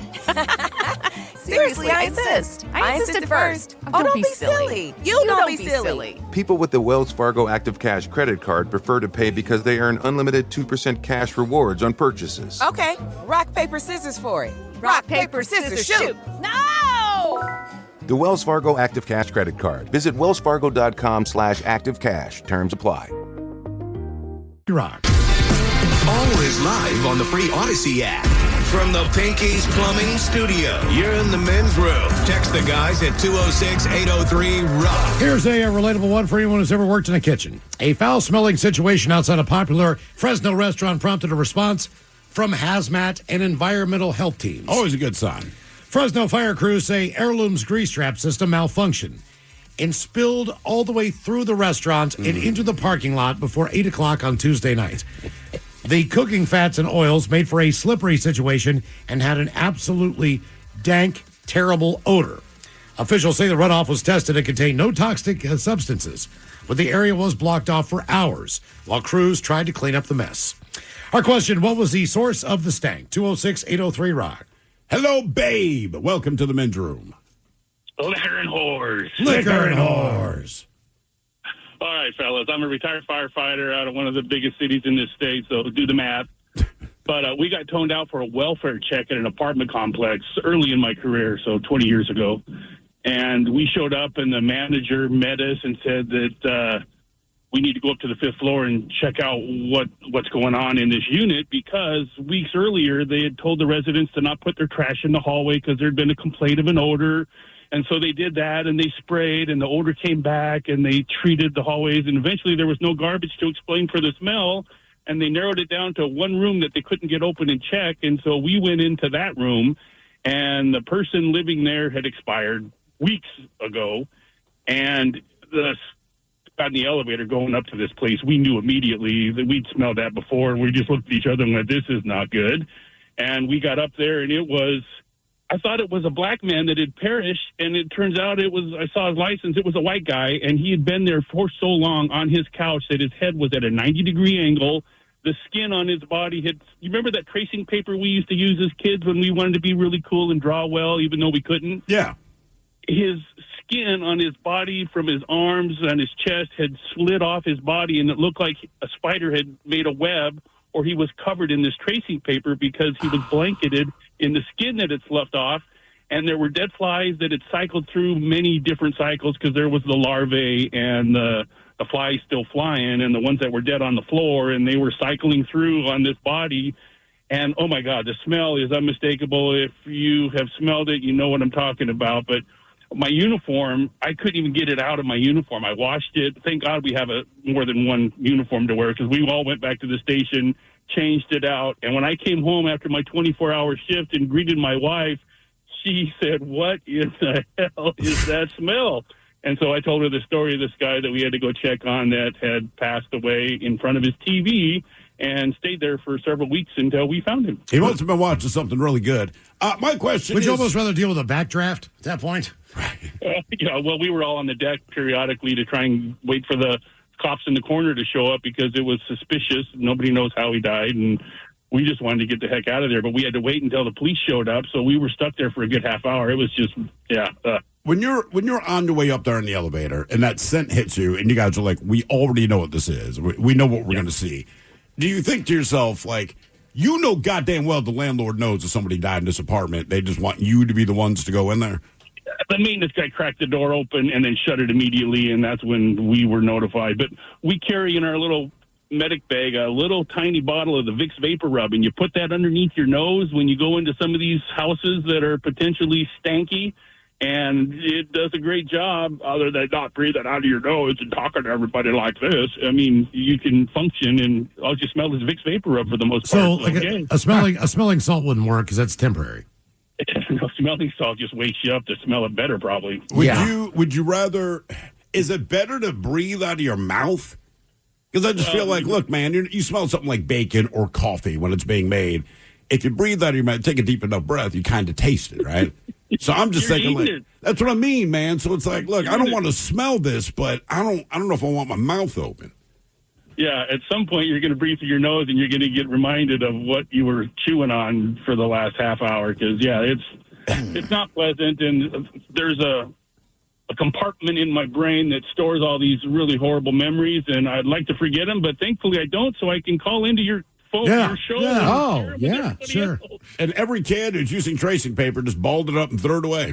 That's exactly Wow. it. I would just learn to draw on my own. You ever figure out how he died? Oh, sorry. Just let him go. What was the source of the stank? 206-803-ROCK. That seems crazy to just be sitting in a chair watching the tube. And then dying. Yeah. I don't know.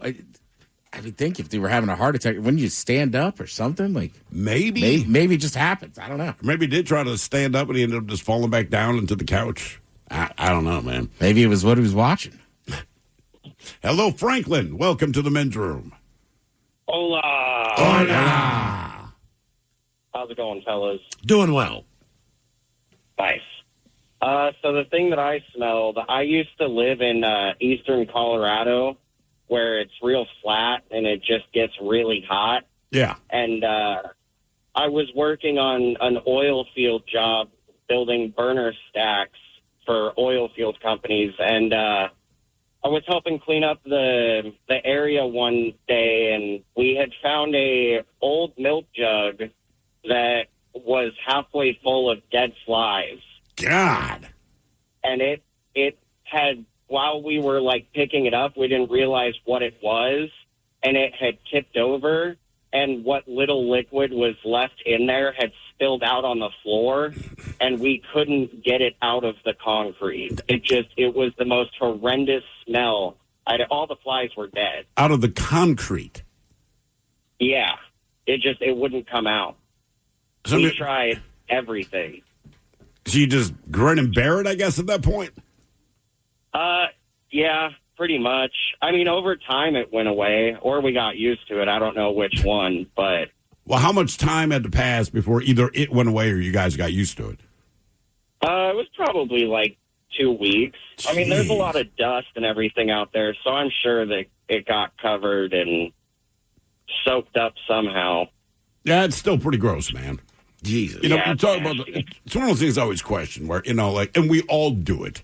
I try not to do it anymore. But does this milk smell bad to you? It's like, listen, if it smells bad to you, it's going to smell bad to me. I don't need to smell it. Or when they do hey, come here, smell this. I'm smart enough now to ask why. I think it might be bad. Okay, listen, I'm going to trust your judgment. Just get rid of it. I will say, though, you're right. It's a bad habit. Everybody does We it. all do it. But then I do it to myself sometimes. What, do the double smell? Yeah, like, I was Maybe smelling it'll smell something better. in my fridge, right? And then I, smelt it again, and I'm like, why? Yeah, I smelt it once. I know it's first bad. time. Right. Speaking of Colorado, elected officials and city workers have tried to figure out why there's a strong sewer smell coming from the Lowry Town Center. The problem has continued for years, they say, and may be pushing businesses away from even wanting to be there. The area, the mall, was built as a centerpiece of a redevelopment area in a Denver neighborhood. Now it has a 31% vacancy rate based on the stink. Sawyer said she'd smelled it. Amanda Sawyer, who's a councilwoman. Now she and the city are trying to figure out who dealt it.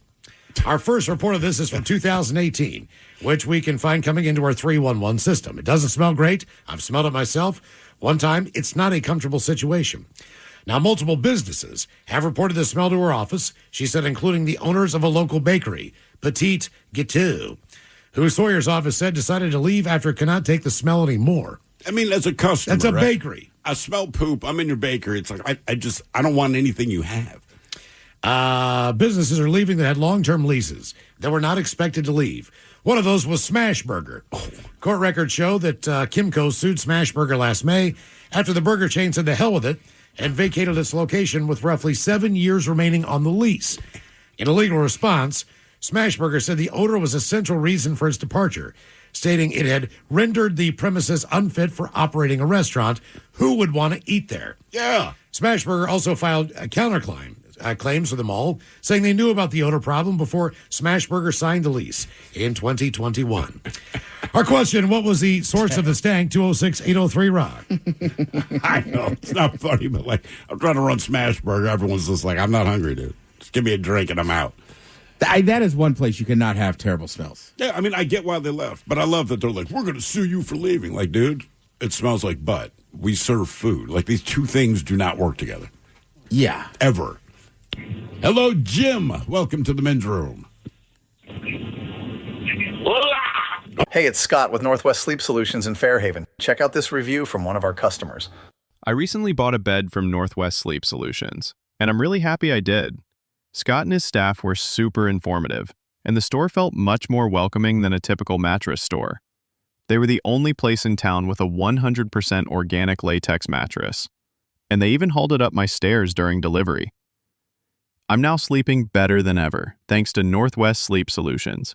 Wherever your family is headed, every mile should feel like part of the adventure. With room for 7, the 2025 Jeep Grand Cherokee is built for your whole crew. Quick morning drop-offs, weekend tournaments, and those unplanned sunset chases that bring everyone together. 4x4 capability keeps you confident through surprises, detours, and let's see where this goes moments. Because the laughter, the stories, and the everyone talking at once rides are the ones that become family legends. The 2025 Jeep Grand Cherokee, made for family adventures that matter. Jeep and a Jeep Grill are registered trademarks of FCA US LLC. Carpal tunnel syndrome, heart failure that doesn't improve with common medicines.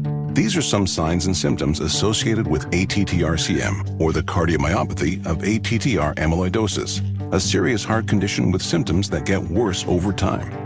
Amvuttra, vutrisiran, is a prescription medicine given by a healthcare provider that treats ATTR-CM in adults to reduce heart-related death, hospital stays, and urgent visits. In a clinical study, Amvuttra was proven to help people live longer and have fewer heart-related hospital stays and urgent visits over 3 years compared to placebo. Amvuttra lowers the amount of vitamin A in your blood, which can affect vision.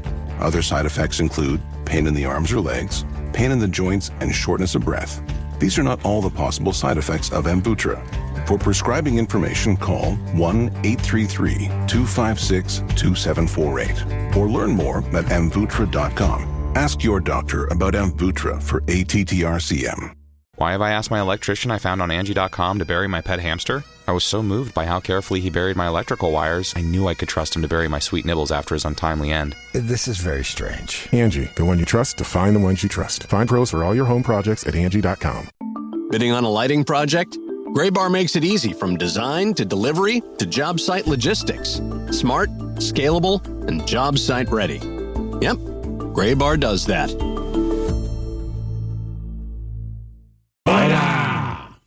How you guys doing? Doing great, man. Thank you.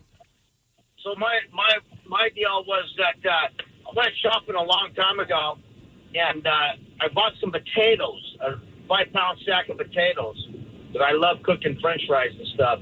Well, anyways, I stuck it in my pantry up on the bottom shelf, and I left it there, and I forgot about them. And eventually they got pushed all the way to the back of the wall. And they sat there for like about 3 or 4 months, 5 months. And I assumed that we ate them all. Well, come to find out, this stench had smelled so bad in the house. I mean, I cleaned the garbage can. I pulled everything out from underneath the sink, all the drawers and everything. And I still couldn't figure out where the smell was coming from. Finally, I got to the pantry. I pulled all the stuff out of the top drawers, and then the bottom drawer, there was a sack of potatoes. And when I pulled it out, every one of them was all rotted in there. And I don't know if you ever smelled that before. It was nasty. I mean, it was so bad I almost puked. It was that bad. Damn. Okay. Did it turn you off from French fries for a while? Yeah, it was terrible. I mean, I don't know if you ever smelled raw potatoes, but they were bad. Not in bulk, I haven't. Do you have a deep fryer? Excuse me? Do you have a deep fryer? Yes, I do. Do you have it outside or inside? Inside. See, that's one smell I can't take, man. I'll go upstairs, open up my closet, and everything smells like vegetable oil and whatever I cooked. Mm-hmm. So I'm going to take that thing. If I had one, I don't have one anymore.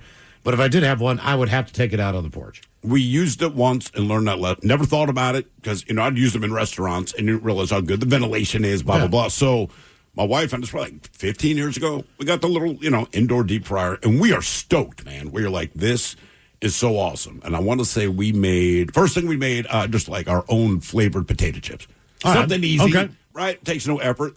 The chips were delicious. Still didn't give them much thought. Go to work the next day, get home, and as soon as I open the door, all I smell was grease. And the sofa smells like grease. Our clothes smell like grease. We used it once. That was it. What was the source of the stank? 206-803-ROCK. I mean, it is the truth. And it's funny because when stuff's cooking and it's frying, you're like, ooh, smells great. Let's go. Oh yeah. But you worked in restaurants. Even when you walk into the restaurant, like walk in the kitchen, sometimes it just smells like grease. But if it smells like grease in a restaurant, that's when the nightmare scenario. Anyone who works in a restaurant will tell you the worst thing is cleaning the grease traps. Yeah, because the ventilation is so good that usually that smell is sucked out. So when you walk in and smell it, you're just like, man, look, none of us want to do this. As long as the chef or the general manager doesn't smell it, we're good. The problem is that never works. As soon as they walk into the kitchen, they're like, Jesus Christ, you guys need to change the grease traps. It's like cleaning the tap lines in a bar. Oh, I did not realize those how bad yeast that snakes smells, man. Oh, yeah. God damn, it's awful. But post-COVID, right, so restaurants and bars are starting to reopen, and Miles and I went to a local place that we used to frequent. We're like, cool, man, they're back open, same bartender's there. We asked for our normal drinks, and he's like, yeah, I'm not going to do that. We're like, no, bro, we're excited to be here. He said, no. Here are my bottles of beer that you guys can ask for. Because he said, just keep in mind, we've been closed for a little bit over a year. These lines have not been changed. He was a good guy, Luke. And he's like, man, when I walked into the back where all the taps are and just looked at the lines, they're just green. Now, he was cool to us because he knows us. We watched 3 or 4 other people come in. They're like, yeah, let me get a so-and-so on draft. He's like, coming right up. Here you go. Oh, yeah, he would serve it to him. What was the source of the stank? 206-803-ROCK. Hello, Joe. Welcome to the men's room. Well, hello. Hola, Victola. Hola. So a long time ago, I had a Jeep Cherokee, and I went grocery shopping, and, my son was trying to help me get everything out of the car. And I said, okay, is that it? And, yeah. Well, a couple of weeks went by, and it was summer, very hot. And one morning I went back, to get in the car, and there was all this stuff on the ceiling. And I was like, did the cat throw up in here? What is that? And it was the milk. The jug of milk had exploded inside the vehicle.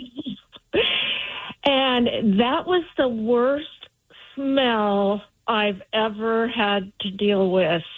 It took me days to get it cleaned up, and at least a month, I went around with the windows wide open because that smell just would not go away in the heat, It was terrible. Did anybody else get in your car in the month that you knew it reeked? Oh, yes. We had to. It was the only vehicle. Did everyone comment when they got in? Like, Jesus Christ, man, what's that smell? For sure. What did you have to do? Did you have to vacuum the top of the interior of the car? What do you do? Or clean it with Honestly, I think I wiped it all out, and of course that didn't do it. Finally, we got one of those I hired someone with those enzyme machines. Yep. And they put it inside, and that is the only thing that would take that terrible smell away. It was horrendous. And I was like, well, thanks, Jake.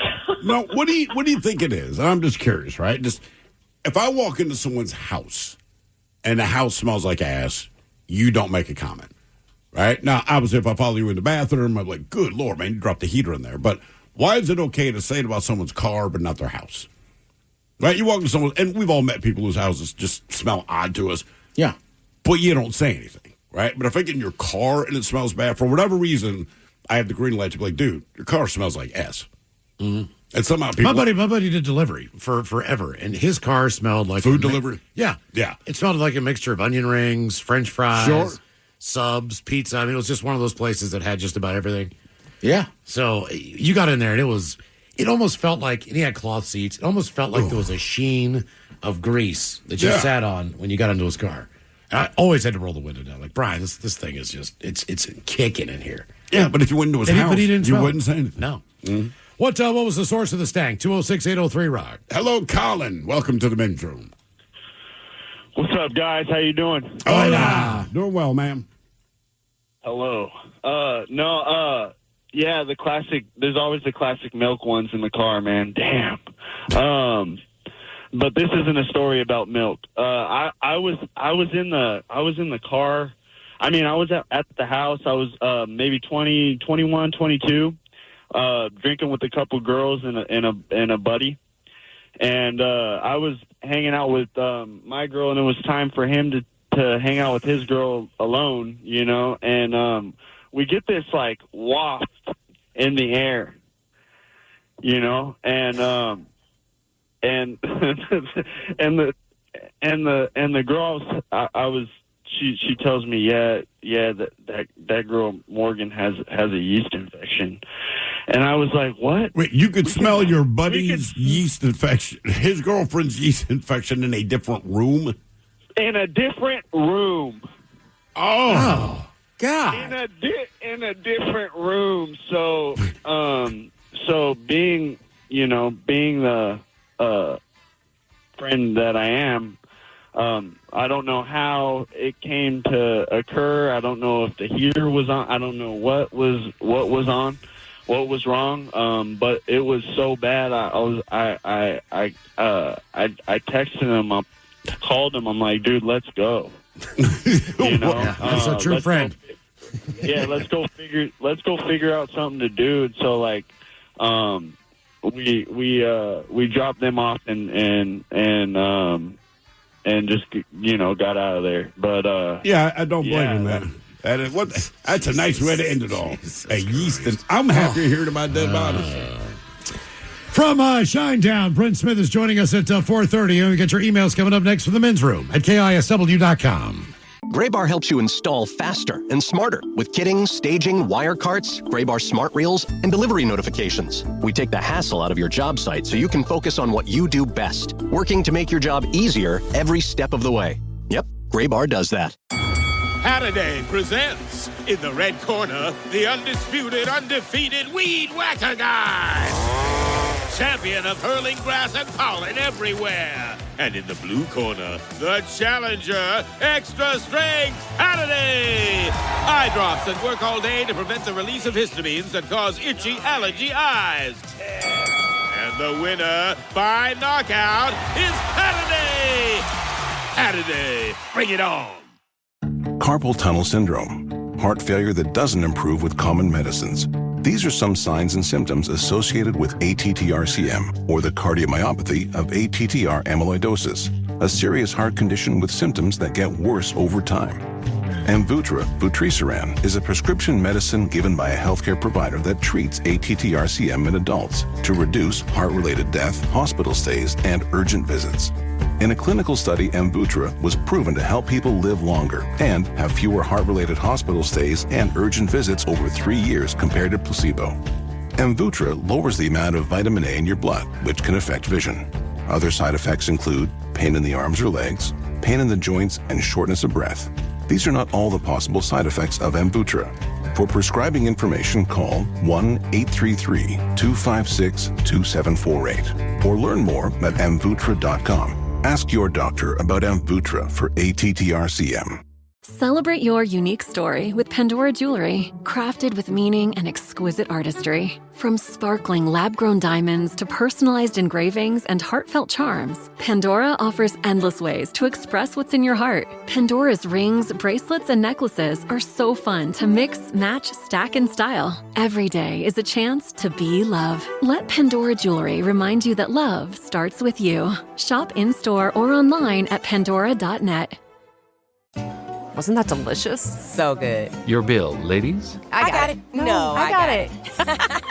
Seriously, I insist. I insisted first. Oh, don't be silly. You don't be silly. People with the Wells Fargo Active Cash credit card prefer to pay because they earn unlimited 2% cash rewards on purchases. Okay, rock, paper, scissors for it. Rock, paper, scissors, shoot. No! The Wells Fargo Active Cash credit card. Visit wellsfargo.com/activecash. Terms apply. Tires matter. They're the only part of your vehicle that touches the road. Tread confidently with new tires from Tire Rack. Whether you're looking for expert recommendations or know exactly what you want, Tire Rack makes it easy. Fast, free shipping, free road hazard protection, and convenient installation options. Go to TireRack.com to see tire test results, tire ratings, and consumer reviews, and be sure to check out all the special offers. TireRack.com, the way tire buying should be. Carpal tunnel syndrome, heart failure that doesn't improve with common medicines. These are some signs and symptoms associated with ATTR-CM, or the cardiomyopathy of ATTR amyloidosis, a serious heart condition with symptoms that get worse over time. Amvuttra, vutrisiran, is a prescription medicine given by a healthcare provider that treats ATTR-CM in adults to reduce heart-related death, hospital stays, and urgent visits. In a clinical study, Amvuttra was proven to help people live longer and have fewer heart-related hospital stays and urgent visits over 3 years compared to placebo. Amvuttra lowers the amount of vitamin A in your blood, which can affect vision. Other side effects include pain in the arms or legs, pain in the joints, and shortness of breath. These are not all the possible side effects of Amvuttra. For prescribing information, call 1-833-256-2748 or learn more at amvuttra.com. Ask your doctor about Amvuttra for ATTR-CM. Why have I asked my electrician I found on Angie.com to bury my pet hamster? I was so moved by how carefully he buried my electrical wires, I knew I could trust him to bury my sweet nibbles after his untimely end. This is very strange. Angie, the one you trust to find the ones you trust. Find pros for all your home projects at Angie.com. 99.9 KISW. We return to the men's room with Miles and Thrill. We believe we'll have Brent Smith coming up from Shinedown, joining us at 4:30. But first, time for a few emails to the men's room at KISW.com. You've got And a couple from our question dealing with the stand guys. I lived in a 2-story apartment, had a very odd single guy living underneath us. There was a point where his car hadn't been moved in over 2 weeks. We started to get a foul odor, so we called the apartments. They called the cops and went in. I figured he was dead, but turns out he took a vacation and left the garbage full and rotting in half-empty food containers all over his home. Probably payback for all the ragers my 20-year-old psychotic ass was having 4 nights in a row. Here's a heads up. I did this once. I was boiling chicken to make like chicken salad. Mm-hmm. Right? So just chickens, yeah, whatever. And then I left to go on vacation. And same thing. Chicken. Right, just the chicken was in the fridge because I made the chicken salad. But I forgot to take the water off that stove. Ooh. Oh, God, it was awful. Man. It was the middle of summer. I was gone for like 5 days.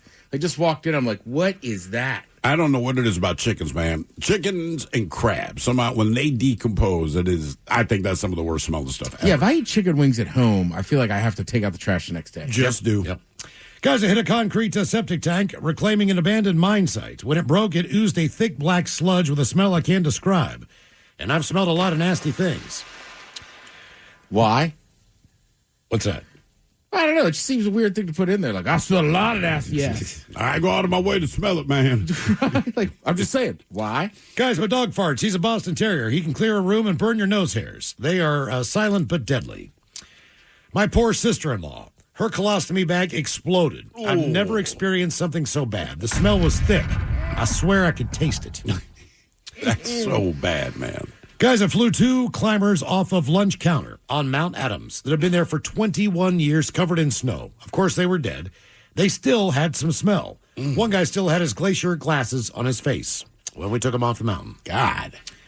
I was stationed in Korea in the early 90s, worked at the mortuary there. We had one soldier down in a sewage pond. He had tried walking around the pond while drunk and fell in. It took a day or two to get him out. He smelled so bad the hospital where they did the autopsy asked us to come get him after only being there for a few hours, since he was stinking up the entire hospital. That from Sarge. And that's from a group of people that do autopsies. Yeah. Guys, I got a super long-haired little dog I got when my ex and I broke up. The dog's name is Eve. She's cute and sweeter than hell, but she's also dumber than hell. Took her outside about a year ago while I was smoking a cig, and there was a baby skunk walking across the yard. So I got Eve inside before she saw it and went to finish my cigarette, but did not close the door all the way. Eve bolts at it, thinking it wants to play. Stupidly chasing her, and the pair of us, we both got sprayed full on. Oh. Had to bathe her for an hour to get the stink off of her. Then I had to shower and wash my hair forever, and the stink still was not going away. Had to buzz my hair, which I've been growing out for 4 years. Oh, dude. Keep on rocking, guys. That from Nathan. Yeah, Eve. Cute looking dog. I guess. Well, he sent the pictures. Oh, okay. Worst smell I smelled was when I was smoking weed at a park when I was younger. Turns out there was a dead body 100 feet away from the bench that we were sitting at. It was a heavily wooded area, so we didn't see it. We just smelled it. Ex-wife from the Philippines. She made dried fish, which is salted fish dried in the sun. You then fry it in oil. It smells like putting gym socks on a skillet. Worst smell ever, but actually tastes very good, almost like bacon, with a hint of fish. Rock on, that from Adam in Gold Bar. I don't know if that's a sales pitch. Our bacon just has a hint of fishy flavor. Guys, I went hiking a lot in southern Utah with my dad as a kid, hiking down the bottom of a canyon, and started to smell this horrible smell of something dead. We continued hiking for another mile, and the smell kept getting stronger and stronger and stronger. Well, we come around the corner and see a dead cow with a calf halfway out of the mama cow. Oh, she clearly died during birth. It was pretty sad to see and smelled horrific. I was probably 7 or 8 years old, and I still remember it vividly. And one more from our question. Guys, I own a Comic and Magic the Gathering store.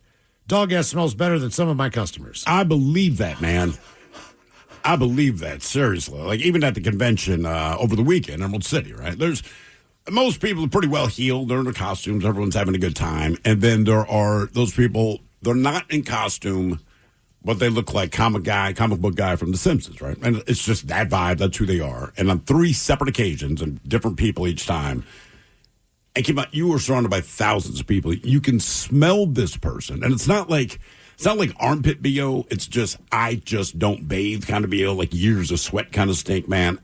And maybe it wasn't who I was looking at, but you scan the room and I'm like, it's that guy over there. Yep, I know yep. it is that guy over there. And if it's not you, sorry, but you look like you smell. And somebody smelled. Time for a few birthdays brought to you by Men's Room Roasted Red Salsa from San Juan Salsa Company. Dip responsibly. Wishing a very happy 32nd birthday to my wonderful husband, Michael. I hope work is easy on you today. Birthday lad requested a bong hit, a beaver fart, and Thrill Shotgun gets in that order. Thank you, guys. That from Haley.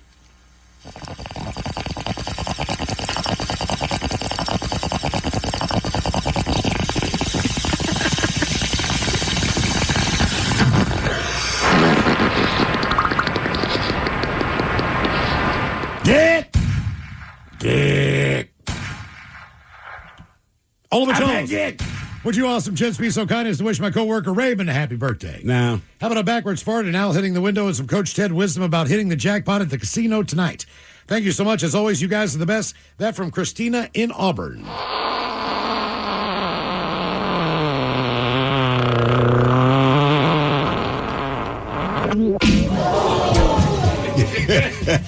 All right, go to the casino and want to hit that jackpot. First of all, we got to go with a positive mindset, all right? It's your birthday. You're fired up. Maybe you're hearing my voice right now. She's driving you to that casino.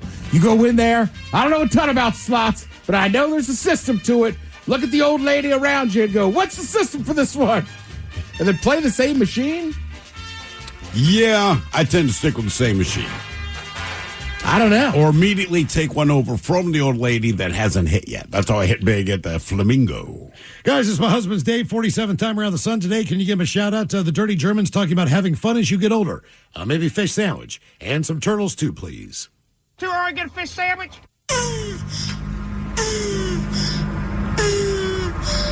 Yeah, the secret to having fun when you get older are those two things: a fish sandwich and making such a noise. Yeah, the other thing is the older we get, the more easier it is to have fun. So shout out to the pharmaceuticals. Yeah, pharmaceuticals and a little loose on the backside. And finally, for the birthdays, all the guys I'm writing in today so I can get a birthday shout out, I hit the big double nickel. So can I get a fart montage and you guys talking all over each other about how awesome truck drivers are, please? And thank you. Been listening since the Buzz days. That from Jason.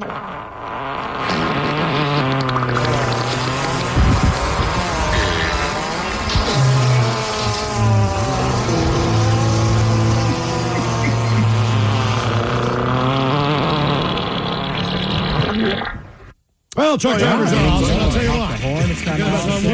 One reason only.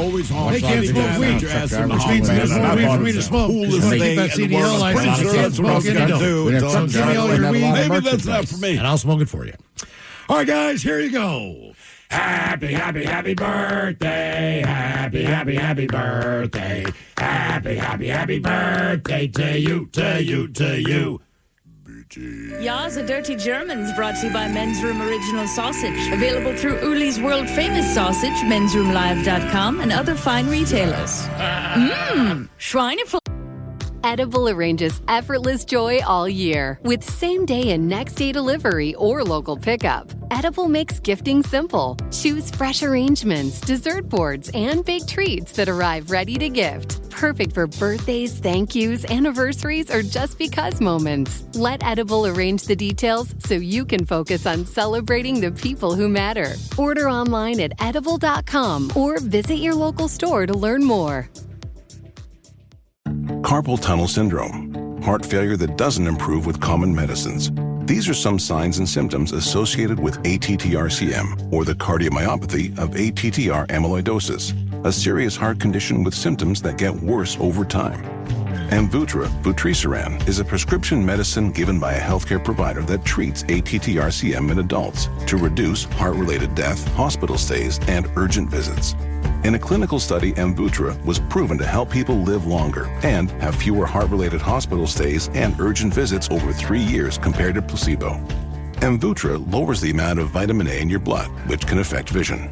Other side effects include pain in the arms or legs, pain in the joints, and shortness of breath. These are not all the possible side effects of Amvuttra.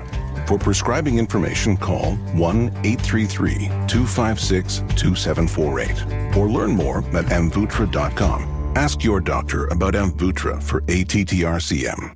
Bob Evans' creamy mac and cheese and buttery mashed potatoes are made for those Easter moments you just can't plan for, like realizing that Easter egg hunting really builds up an appetite, or that time when the neighbors burnt their entire holiday meal and you invited them over. So this Easter, when there is no plan, say hello to Plan B.O.B. from Bob Evans, because when you bring out the Bob, you'll always have something delicious on the table, no matter what the Easter Bunny brings. When you need quick and easy comfort, bring out the Bob. Available now in your refrigerated section. Why have I asked my HVAC guy I found on Angie.com to change my grandpa's trachea tube? I was so amazed at how he replaced our air ducts. I knew I could trust him to change Pop-Pop's tube. I think we should call a doctor. Angie, the one you trust to find the ones you trust. Find pros for all your home projects at Angie.com. Thank you, Mom. A couple extra emails. The subject, IPAs. Gentlemen, this weekend I went to the Whirly Ball place in Edmonds. Worth looking up if you're not familiar. Super fun. And they also sell the IPA in the bright yellow cans. Rock on, gentlemen. That from John. Do we know what Whirly Ball is in Edmonds? Do you know the sport, Ted? Seems like something you would have an idea. Nah. I feel like I've heard of Whirly Ball, but I do not know what it is. Is that the one where you're like in a go-kart or something? And you're kind of in a bumper car. All right. Let's see here. 5-on-5 team sport played on electric whirly bugs, as they say. The lacrosse mixed with basketball mixed with bumper cars. Oh, yeah, really? And you're in the bumper car, but you're holding like a little tiny lacrosse racket. Cool. Okay. That seems pretty cool. Give that a shot. Feels like a sport that never took off enough. I think just access to bumper cars is the problem. Mm-hmm. Oh, lacrosse mixed with basketball mixed with bumper cars. Okay. That's what I said. Yep. How stoned was that person? We got bumper cars. I'm thinking like lacrosse, basketball. Let's roll, man. Subject, Jesse owes me $100. Jesse owes you $100. Damn it, Jesse. Okay, my name is Joy, and this last weekend I had a tattoo consultation. Typically, with scheduling an appointment, you got to put down a deposit for the booking the time. I've used the Cash App with my artist for the past several appointments. Her name happens to have the same first 3 letters as the cash tag for my former roommate. It took me a bit to realize I sent the money to the wrong person, so I sent him a request to send the $100 back. I waited a day. I messaged him on Instagram, responded to stories even, and called him out on Snapchat. It's been like a week, and I think he's blowing me off. He listens to y'all's show religiously. Would you mind asking Jesse to give me my $100 back? That from the lovely Joy. I'm sure he's not listening today. No. Couple more. I didn't hear that, yeah. It's kind of odd. $100 just shows up. I found an owl one time. Olivacholos. I work in the logging industry. One morning on my way into the woods for work, I was approaching what I thought was a white grocery bag in the middle of the road. When I got to it, I noticed it was a large barred owl, just standing there, not moving. Turns out that it was injured with a broken leg. So I picked it up, and it actually allowed me to do that. And I put it in my truck and called our wildlife biologist for the tree farm and turned it into her. I really wanted to keep it, though, for a pet and name it Gandalf.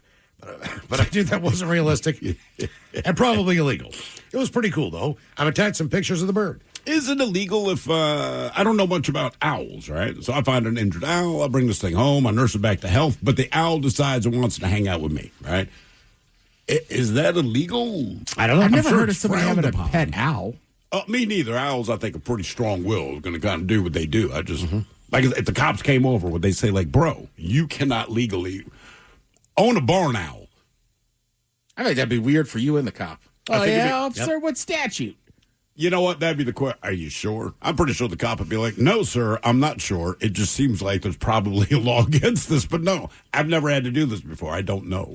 Subject, Burger King. As we had the president of Burger King call this fine radio show about a week ago, it turns out that the Daily Mix morning show, we did the story on a Friday about the fact that the president of Burger King was going to offer his phone number for any complaints of Burger King whatsoever. And he did. And so the morning show called them the following Monday in the morning. He called back on Monday afternoon and talked to us.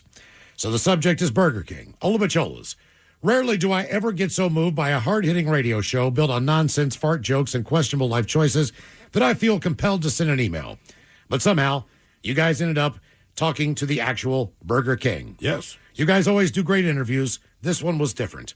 Miles finally got vindication after his legendary 2-week Burger King career. Justice has been served. I am sure Tom will welcome you back with open arms and a brown polyester uniform. Better take him up on that Halloween costume offer. Moment deserves to be properly documented. I might go back to my crappy local Burger King that I haven't gone to in 3 years to see if it's gotten any better. If it still sucks, I guess I know who to call. Thanks, guys. That from Brett. Do you remember the Burger King ads they had with? We all remember the creepy Burger King. Yes. So they had one where they had a hidden camera and we're just like, the Whopper's different or whatever. And there's this one famous guy. They got rid of it. Right. That's like, I want my Whopper. Originally saying. Right. So I turned out they didn't. I saw the guy that made that commercial and he was like, look, he goes, that guy wasn't an actor. That was a real hidden camera. And they were like, we don't know if he was a little off or whatever, but they had a fake script they were going to use. And that guy got so angry and was like, I want my Whopper. Oh. Yeah. Oh, damn. Like, damn. So they sent him like. Back there and make me a Whopper. Correct. Yeah. Mike, that guy was fully just on his own. I got to Google doing that it. now. I don't remember the commercial. I'm sure I'll remember it when I see it, but. Yeah, like I don't know what the term is, but he just really apparently the guy gets Whoppers all the time, and he was just like no, so they had to pay him Burger King cash to use it, and then he said they used the commercial so much he had to sign up for SAG and ends up making like $100,000 off Wait a it. minute. They played his commercial so much that he had to, I guess, legally become an actor. Correct, and he wasn't acting. They had all these fake scripts, and this guy was that pissed about the Whopper. Right. Mike, you remember it, right? Oh, yeah. I didn't remember it just by talking about it, but I saw the same video that you did, and I remembered vividly that same commercial. That dude just sitting there at the counter. Get me a Whopper. Get back there and make me a Whopper. Yes, I saw the same bit. I was like, damn, I didn't realize, dude. And he made $100,000 a year. Yeah.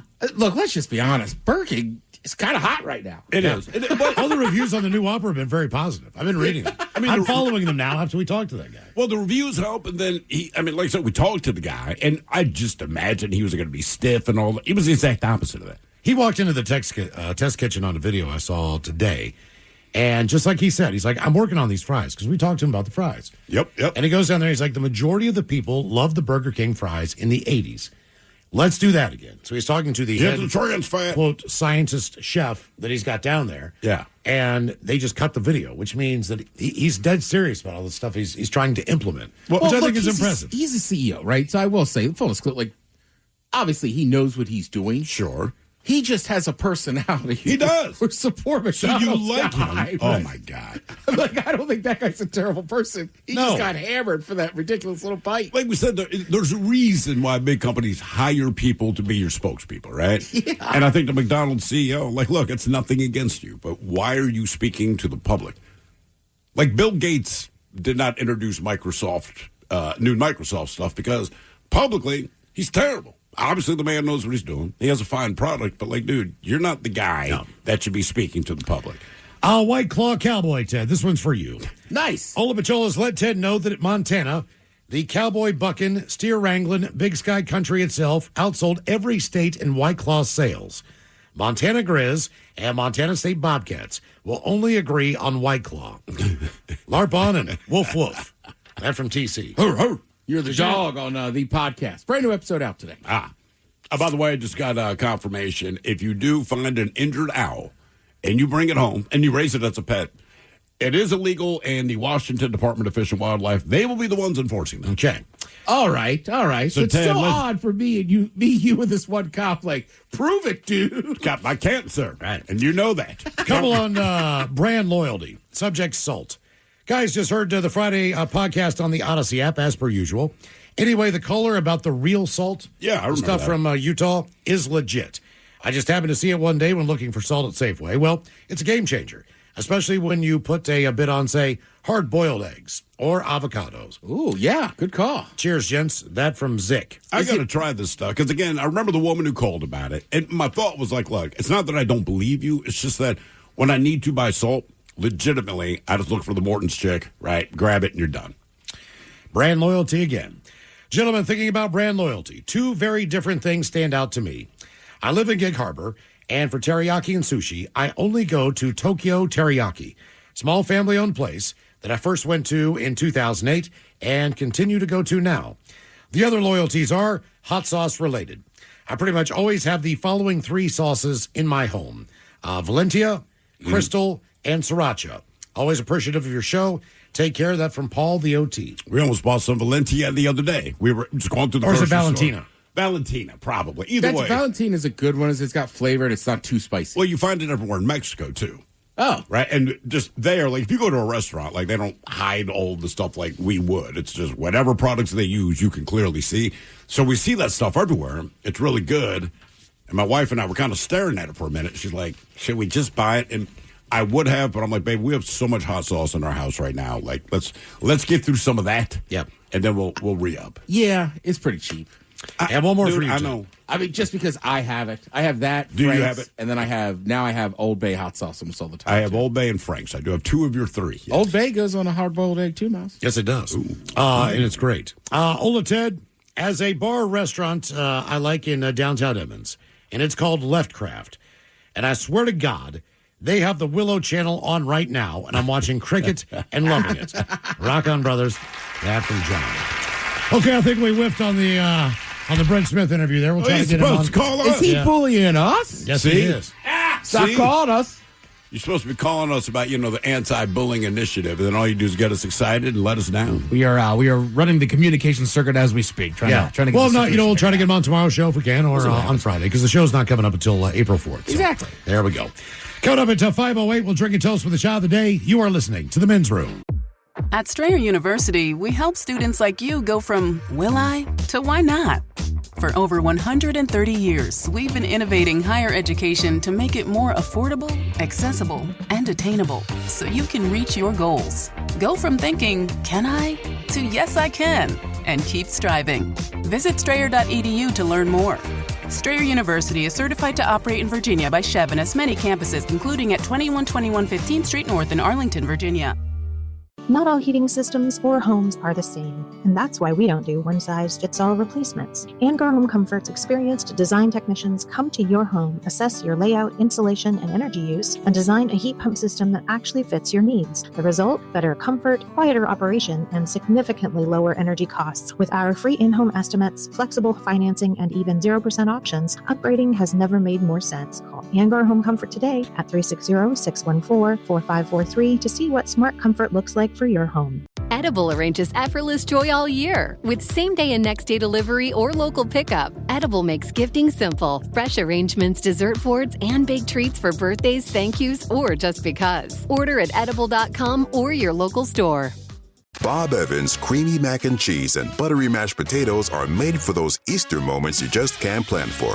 Like realizing that Easter egg hunting really builds up an appetite. Or that time when the neighbors burnt their entire holiday meal and you invited them over. So this Easter, when there is no plan, say hello to Plan B.O.B. from Bob Evans. Because when you bring out the Bob, you'll always have something delicious on the table, no matter what the Easter Bunny brings. When you need quick and easy comfort, bring out the Bob. Available now in your refrigerated section. Carpal tunnel syndrome, heart failure that doesn't improve with common medicines. These are some signs and symptoms associated with ATTR-CM, or the cardiomyopathy of ATTR amyloidosis, a serious heart condition with symptoms that get worse over time. Amvuttra, vutrisiran, is a prescription medicine given by a healthcare provider that treats ATTR-CM in adults to reduce heart-related death, hospital stays, and urgent visits. In a clinical study, Amvuttra was proven to help people live longer and have fewer heart-related hospital stays and urgent visits over 3 years compared to placebo. Amvuttra lowers the amount of vitamin A in your blood, which can affect vision. Other side effects include pain in the arms or legs, pain in the joints, and shortness of breath.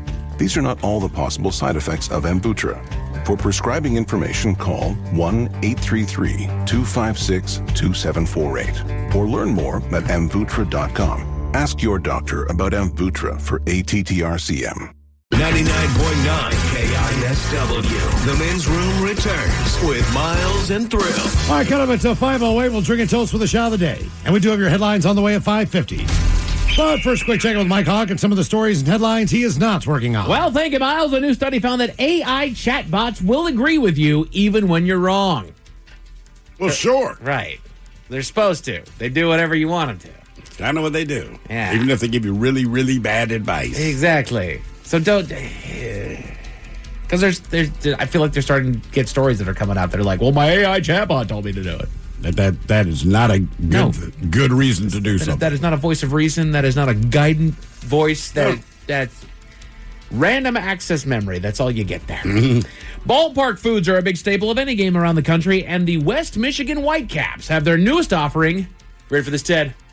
Fried pickle quesadillas. Fried pickle quesadilla. It won the vote from fans. It did. Yeah. Won the fan vote. I'm down. I am not. I know you're not, because you don't like pickles, do you? I don't. You also don't like fried pickles. No, because they're still pickles. Because it's still pickles, yeah. Sure. You just fried evil. I just feel like that'd be a good combination, because I'd put like pickled jalapenos in my quesadillas from time to time. Do you like anything pickled, Steve? If I'm going to eat a vegetable, most likely it's pickled. Okay. Right? Honestly. Because I like pickling, I like brine, all that stuff. Just pickles themselves just do not do it for me, man. Gotcha. Yeah. Interesting. I was going to say, you know what's even worse? What? It's Mike and I sometimes will just eat the little tiny cucumbers. What are they called? Yeah, the gherkins. But it's not that tiny. It's like, but I know what you're talking big. about. Those little guys. Cugs. Oh, the ones you buy like in a bag of 6. Yeah. So it's not even pickled. Yeah. Yeah, no thanks. No, mini cucumbers, man. That's what I put on my salad. They're good and refreshing. I like Do them. you? Oh, yeah. I just grab them with hummus. Yeah. Sometimes, honestly, I'll dip them. I'll kind of make like a homemade pickle. I'll get a little bowl of vinegar and dip it in the vinegar, then a little sea salt. Okay. I see where you're at. That's gross. You think? Yes, I do think, yeah. I wouldn't do it, but you go, Ted. Yeah. My wife would drop cucumbers and vinegar and swear it's delicious. I'm like, sure. I believe it. I believe it. I believe you believe that. Amazon has admitted that extensive AI use has wreaked havoc on its core business. Again, no kidding. But why is that screwing up Amazon's business? I don't know, because no one knows the end result of whatever AI is going to do. Well, the thing is that isn't Amazon's core business just selling things that they can deliver? So how is AI As we know screwing that the up? retail part, but Amazon, I mean, it does so many things. Sure. You know, but I don't know. Humans have the ability to change their mind. They do. Right? Because a lot of that stuff's probably predictions and what's going to happen, and this is that. And I don't know, people might just change their mind. Or something bad could happen. Yeah, that's true. Yes, sir. Put your thinking caps on, gents. Time for the Merriam-Webster word of the day. I give you guys a 20% chance of success on this one. It is an adjective brought to you by the letter B. Just one word this time. But somebody described as this is so in love that they're unable to think clearly. They're utterly infatuated. And it could also be used as a synonym for drunk. A synonym for drunk that is blotto. That is so in love that they're unable to think clearly. They're utterly infatuated. Not blotto. No. It's a B word. A B You said it's a word. verb? Adjective. The word is besotted. Besotted. Besotted. I got a little besotted last night. Let's say you and I go out and get a little besotted. Try to use that on Saturday. Attaboy. Yeah. Yeah, why not? I Out could have here. one more. I'm starting to get besotted. You want to have a shot? I don't know. I'm planning on getting besotted. What the hell? Just down here with the honey bucket guys getting besotted. A new study has found that scams could now cost Americans $119 billion a year.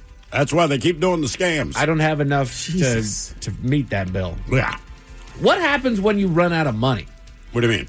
The thing is that these things are all some form or another kind of a threat. Mm-hmm. You owe us this much, or you haven't paid this, or there's been a charge on that, so that's a different part. But it's like, at some point, you have to give them money.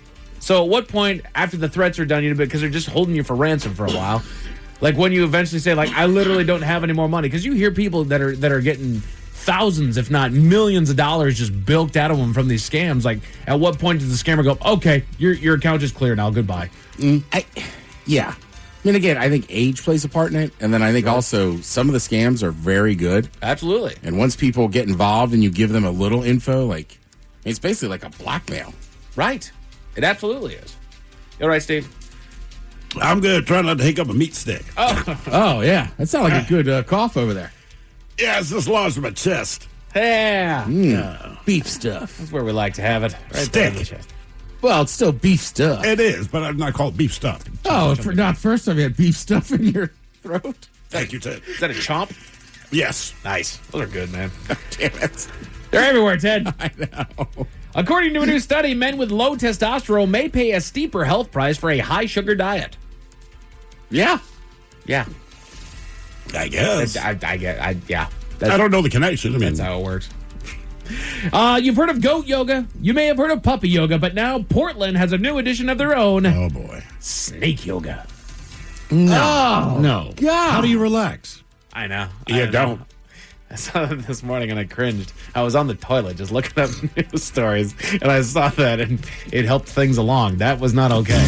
Doggone snake yoga. Yeah, come on. And they show a gal that's laying there and she's all just kind and, comfy and feeling relaxed and there's a snake all the way all around her. It's like, no, I'm good.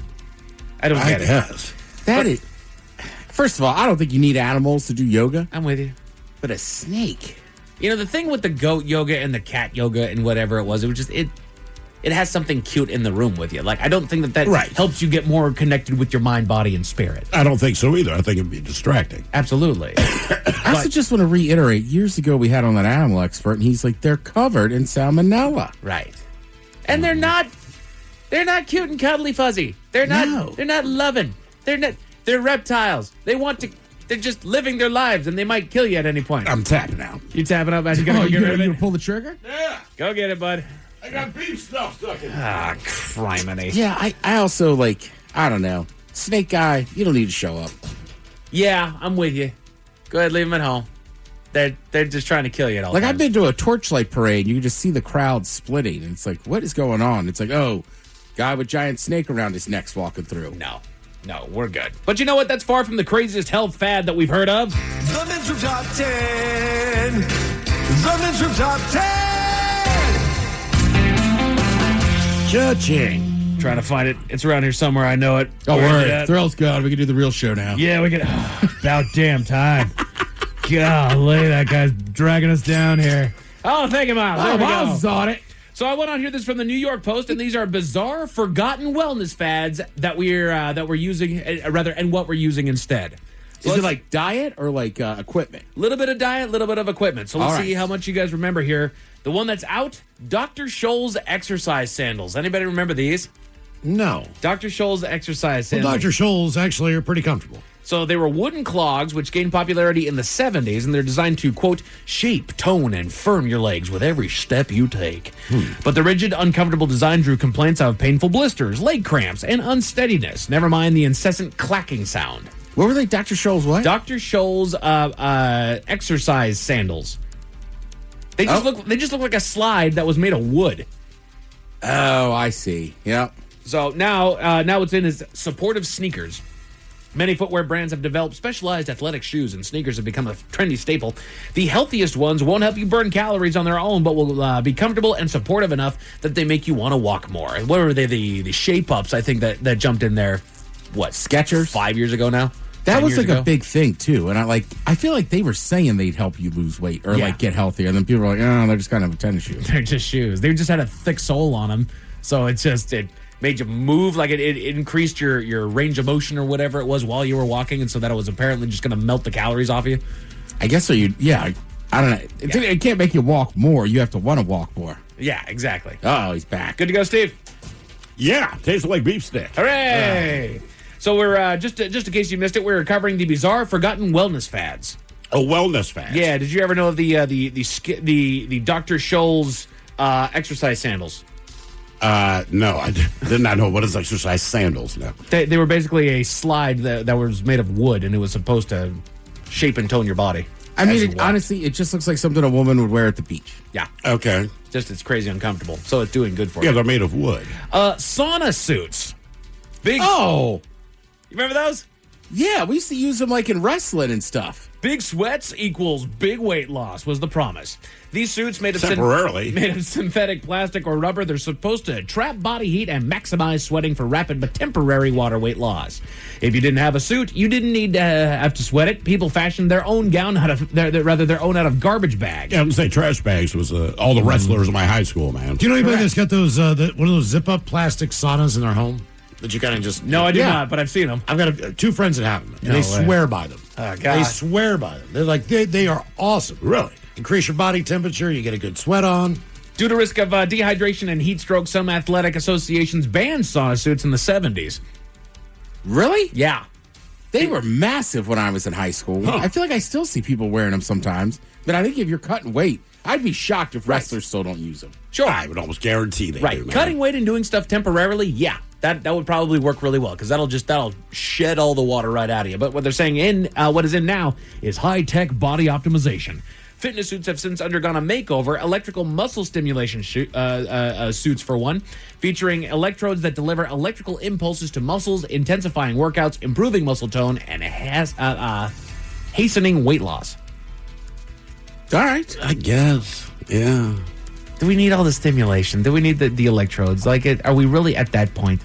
Well, no, look, for free, you can walk. Sure. I mean, that's all. Yeah, stim is normally for injuries. Oh, jeez. I think sometimes you're just trying to make it tougher, too. Where Sure. people walk with weighted vests. Yeah. So, I mean, I don't know. If you're going out to sweat, doesn't seem that bad if you're going to sweat more. Yeah, there you go. Let's see. What is out? We go back to the 1990s. Suzanne Somers. Oh, the Thigh Master. Thigh Master. She sold the fantasy that with enough pulses on the Thigh Master, one's thighs could resemble hers. You know, I didn't see her thighs. Did she have just amazing legs? I mean, she had amazing everything, kind of. All right, good call. I mean, right, when you're a hot chick, she was built like most hot chicks were. You found out later in life, too. She was kind of a fitness and health and diet freak. It was all Thigh Master. No, it was not. Right. But at a certain age, Mike, those commercials were awesome. Oh, yeah? The certain age was 13 and beyond. And they came on a little later at night. Gotcha. You could time it out right to get one of those to run into like a Girls Gone Wild commercial. You can get it done. Just need the proper chain. Yeah. Oh, no, Martha Stewart. That shout out to E! Entertainment. Used to be a lot more hot chicks on there. Oh, yeah. Wild on E. Oof. There was also the fact that you could do the Thigh Master at home while watching TV. No going to the gym or buying a massive piece of equipment. Well, they do have a piece of equipment that does the same thing. Basically, you're just doing a crunch with your legs. Yeah. Despite its simple design, the portable device could be deceptively challenging as it strengthened and toned inner thigh muscles. But what's in now is just resistance bands. They serve a similar purpose today. They're easier to store. Anybody remember Wow chips? No. Wow chips? It says, wow, these potato chips were problematic. They were made with Olestra, marketed as Olean and Oh, yeah. indigestible fat substitute composed of sugar and vegetable oil. It had no calories or cholesterol, but quite a few horrifying risks. These promised to let you have it all. Delicious potato chips with none of the fat. The problem was that Olestra had all sorts of side effects. Memorably, anal leakage was listed as one. Well, I'm saying, if you're going to, instead of taking an X-Lax or eating kale or fiber supplements, just eat a handful of potato chips, man. Wouldn't that be the easiest way to do it? Because it wasn't diarrhea. It was anal leakage. It was leakage. And you go, well, what's the difference? Diarrhea, your body lets you know, hey, I should go to the bathroom. Anal leakage is you go to the bathroom and you say, what has happened here? Yeah, it's kind of, you found out later that your anus was leaking. Gonna go off one of the YouTube comments here. Was it sponsored by Owen Wilson? Wow, chips. I will say, at the time, before we found out about the leakage, I mean, it seemed like a godsend. Oh, it did. Like, you could eat all these? Yeah, no worries. The late 90s diet snack was eventually flushed from store shelves. In subsequent years, numerous studies have emphasized the health risks of ultra-processed foods like chips, the potential for obesity, type 2 diabetes, certain cancers, and even early death increases with the more junk food that you consume. Jesus. But what's in now is healthier ingredients and more protein. Meanwhile, chips have gotten relatively healthier. Some are air-popped and air-fried instead of deep-fried, while others don't contain seed oils. Even more have been stuffed with protein, including Khloe Kardashian's Cloud Popcorn, Pop-Tarts, and even Doritos. Yeah, and there's like protein chips. Really? Yeah, I what's think the I've brand? seen those. They either have like seeds in them, or they have. Are they the ones with the bugs in them? I don't know what they're made of. Yeah, I mean, there's they bug don't chips. taste like a regular tortilla chip or anything, but they're fine. But they're not bad. Yeah. Okay. They got like ranch, nacho cheese. Just a handful of health and wellness fads to avoid here before we get to our number one here. NAD plus supplements. This comes to us from Zoe.com. NAD. I'm going to screw this up. Nicotinamide adenine dinucleotide is vital for your metabolism to work. It's a coenzyme, which means that it helps enzymes complete their chemical reactions. In fact, more than 400 enzymes rely on NAD to function.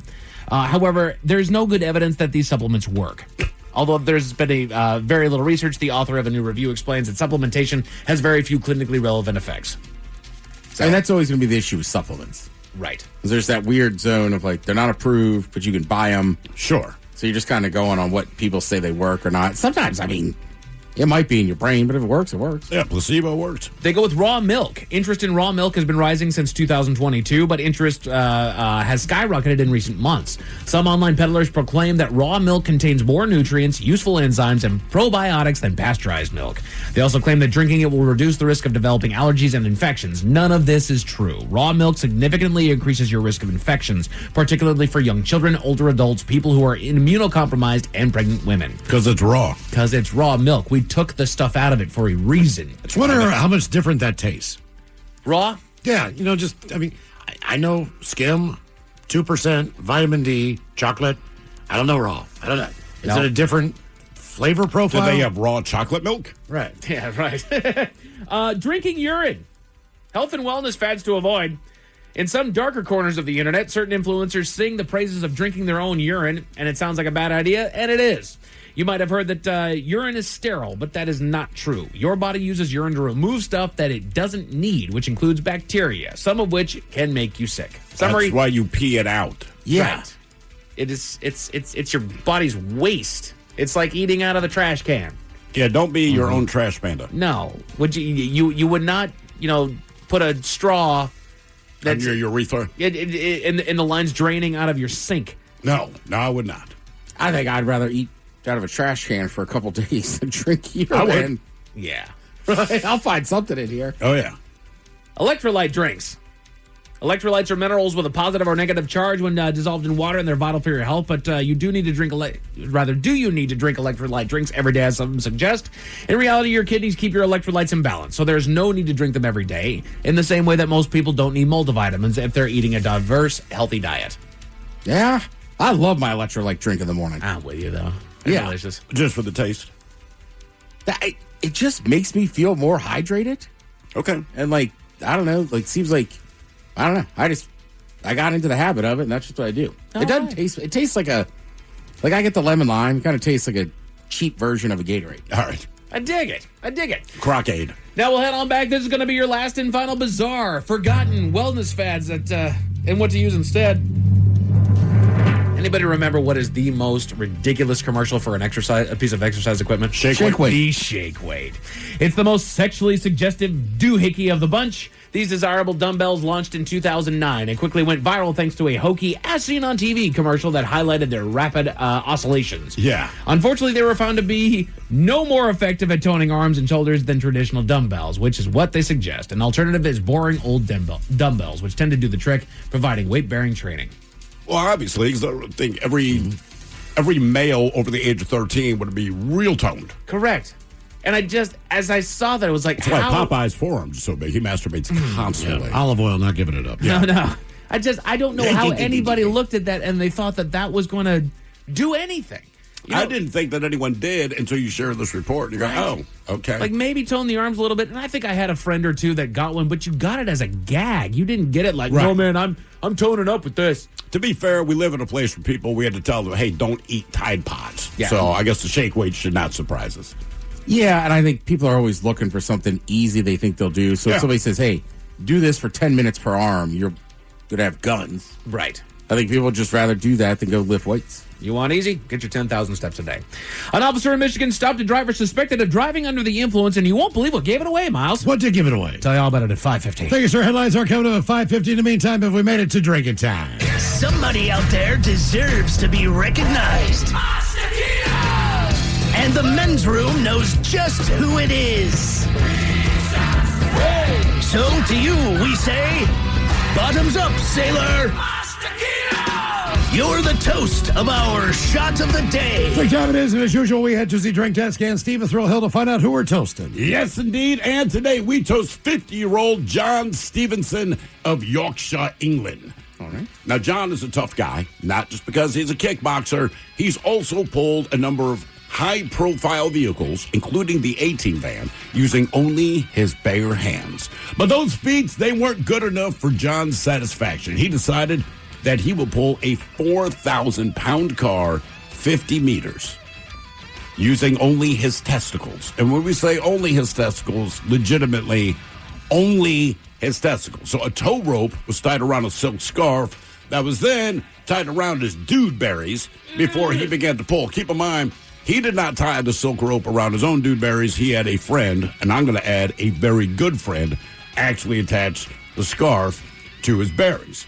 So again, he has that tied around his dude berries, and then he began to pull. Now, he says, quote, when I first strapped up, I thought, am I doing the right thing here? I feel like that's a fair question. Well, apparently he answered yes, because it turns out that he was. To the cheers of family, friends, and local residents, John successfully pulled the car 164 feet using only his nads. Now, he's not the first person to do it, but he has become the first man in the United Kingdom to pull a car using only his tickle bag. But also, we tip our hat to him because while he was doing it, honest to God, he was munching on a bag of nuts. He was eating a bag of nuts. Yeah. But he did it. Like eating peanuts? I don't know what kind of nuts they were, but he intentionally ate the bag of nuts while pulling a 4,000-pound vehicle with his testicles. And he did it. So here's to you, buddy. Impressive. Yeah, kids, who says dreams can't come true? So we pour this booze and we drink this booze because we think it's yummy. Yummy. So over the tongue and down the throat to party in our tummies. Down the hola, bichola. All right, it's going to contest on the line now for Profile This, 206-803-ROCK. Profile This is next. What's up, little psychos? I'm Investigator Slater, host of the Psychopedia podcast. Psychopedia is a true crime podcast delivering raw, real, and absolutely gripping episodes every single week. I dig deep to uncover fascinating details of heinous true crime cases while exploring criminology and psychology theories. I take you into the absolute darkest corners of the human psyche, my favorite territory, and present cases like you've never heard them before. Follow and listen to Psychopedia everywhere you get your podcasts. Carpal tunnel syndrome, heart failure that doesn't improve with common medicines. These are some signs and symptoms associated with ATTR-CM, or the cardiomyopathy of ATTR amyloidosis, a serious heart condition with symptoms that get worse over time. Amvuttra, vutrisiran, is a prescription medicine given by a healthcare provider that treats ATTR-CM in adults to reduce heart-related death, hospital stays, and urgent visits. In a clinical study, Amvuttra was proven to help people live longer and have fewer heart-related hospital stays and urgent visits over 3 years compared to placebo. Amvuttra lowers the amount of vitamin A in your blood, which can affect vision. Other side effects include pain in the arms or legs, pain in the joints, and shortness of breath. These are not all the possible side effects of Amvuttra. For prescribing information, call 1-833-256-2748 or learn more at amvuttra.com. Ask your doctor about Amvuttra for ATTR-CM. Find home wherever you roam at Sonesta ES and Simply Suites. Stretch out and enjoy home-like amenities for however long you need. And when you're a Sonesta Travel Pass member, staying at Sonesta ES and Simply Suites means earning points toward free nights, upgrades, and more. Go to Sonesta.com to book your stay and unlock their best rates with Sonesta Travel Pass. Here today, roam tomorrow. Join now at Sonesta.com. Terms and conditions apply. Hi, I'm Kirk Cameron. Is health insurance eating up your budget for 2026? If you're looking for ways to better steward your finances, consider this. Christian Healthcare Ministries is a health insurance alternative at half the cost. As a ministry, CHM allows you to share the burden of medical bills with other believers. Join CHM today by visiting chministries.org/solution. That's chministries.org/solution. With the new year upon us, there's no better time to take control of your finances. Follow and listen to Jill on Money wherever you get your podcasts.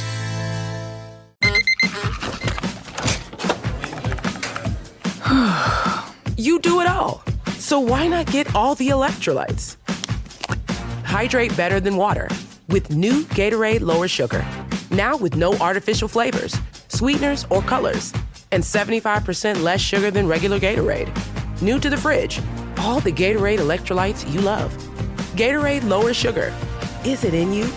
Now available nationwide. Do you have a dark curiosity? Follow and listen to Heart Starts Pounding on the free Odyssey app or wherever you get your podcasts. You know it's Bad Choice Friday. It's Bad Choice Friday. You know it's Bad Choice Friday. Hey, man, this is your fault. Come on. And it's a daylight saving time inspired Bad Choice Friday. We had REO Speedwagon and Time for Me to Fly taking on the time with Morris Day and Jungle Love. Mike, how was the voting? As Ted stated earlier, it wasn't close at all there, Miles. This was We're playing bangers? This was a 65-35 split. I wish we were playing bangers, Miles, but nobody likes the bangers. They just prefer the tie. Oh, here you go. Here's your winner. Welcome to the weekend. You're listening to Men's Room, 99.9 KISW Seattle. No. You do it all. So why not get all the electrolytes? Hydrate better than water with new Gatorade Lower Sugar. Now with no artificial flavors, sweeteners, or colors. And 75% less sugar than regular Gatorade. New to the fridge, all the Gatorade electrolytes you love. Gatorade Lower Sugar. Is it in you? Now available nationwide. Hey y'all, I'm Maddie. And I'm Poodle. And together we host the podcast Reality Gaze. We are two ridiculous homosexuals who love nothing more than talking about reality television and tearing in a new one. So whether it's 90 Day Fiancé, Love is Blind, Love After Lockup, or any other trash TV show about lonely hearts looking for love, your gay besties got you covered, y'all. New shows every week. Follow and listen to Reality Gaze wherever you get your podcast. Reality Gaze, let's love.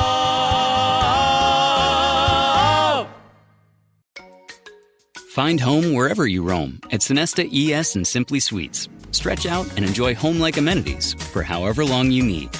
And when you're a Sonesta Travel Pass member, staying at Sonesta ES and Simply Suites means earning points toward free nights, upgrades, and more.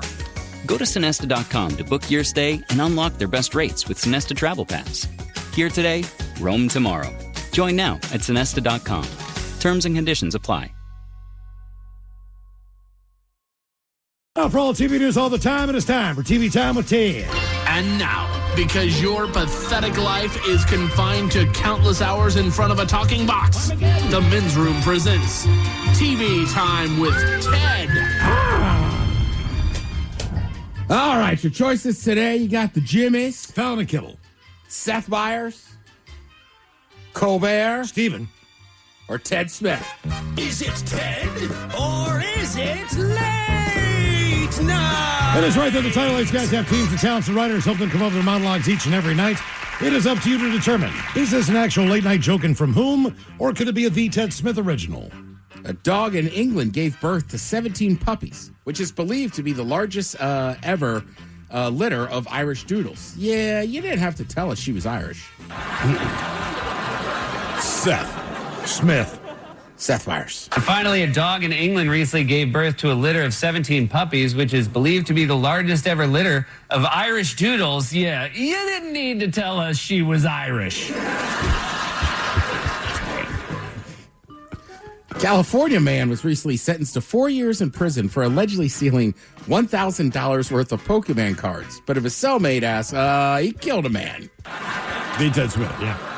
Seth Meyers. A California man was recently sentenced to 4 years in prison for allegedly stealing $1,000 worth of Pokemon cards. But if his cellmate asks, he killed a guy. The World Baseball Classic started this week, and it's a competition of countries all around the world competing in America's pastime. So the USA needs to win. It would be embarrassing to lose at your own national sport, eh, Canada? The Ted Smith. Yes. We could not lose to them in this. That would be brutal. Oh, they'd be so happy. Yeah, we beat you in baseball, eh? Let's see. Authorities in Georgia recently warned parents to check their child's lunch after a student mistakenly had a can of Cutwater lemon drop martini in their lunchbox. Because even at that age, you're too mature for a Cutwater lemon drop martini. Yeah, Seth. That's Seth. Authorities in Georgia recently warned parents to check their child's lunch after a student mistakenly had a canned Cutwater lemon drop martini in their lunchbox. Because even at that age, you're too mature for a Cutwater lemon drop martini.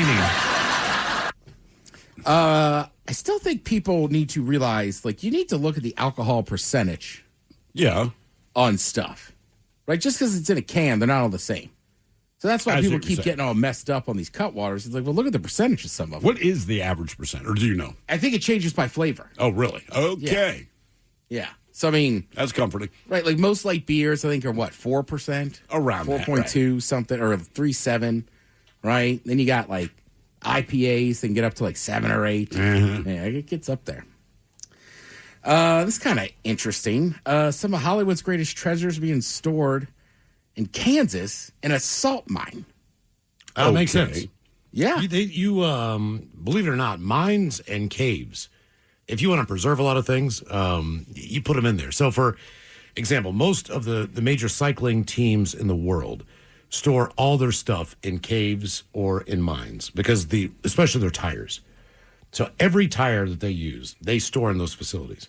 Because the air is consistent. It's always the same temperature. So any cave's going to be 64 degrees, pretty low humidity. And so all the things that keep, like, as you said, films, tapes, pictures, anything like that. It's just, that's the right temperature, I guess. Same with the humidor. All right. Right. Constant 6 to 8 degree temperature and 45% percent humidity make it ideal storage for paper, film, other materials. How convenient is that? Put it in a cave, man. So there's this in this mine. There is a museum, right? And some of these museums have some historical stuff, like Ben-Hur, Star Wars, old silent films, every episode of MASH, the original film negative of The Wizard of Oz. All right. They say there's about 50 acres worth of stuff that's just off limits to the public.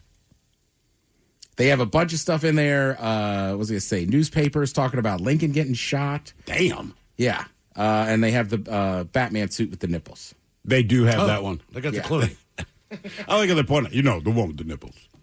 Yeah. As much as everyone hated that movie, myself included, that's the iconic Batman outfit. It is. I think sometimes you just forget about those movies. Well, for sure. They were pretty bad.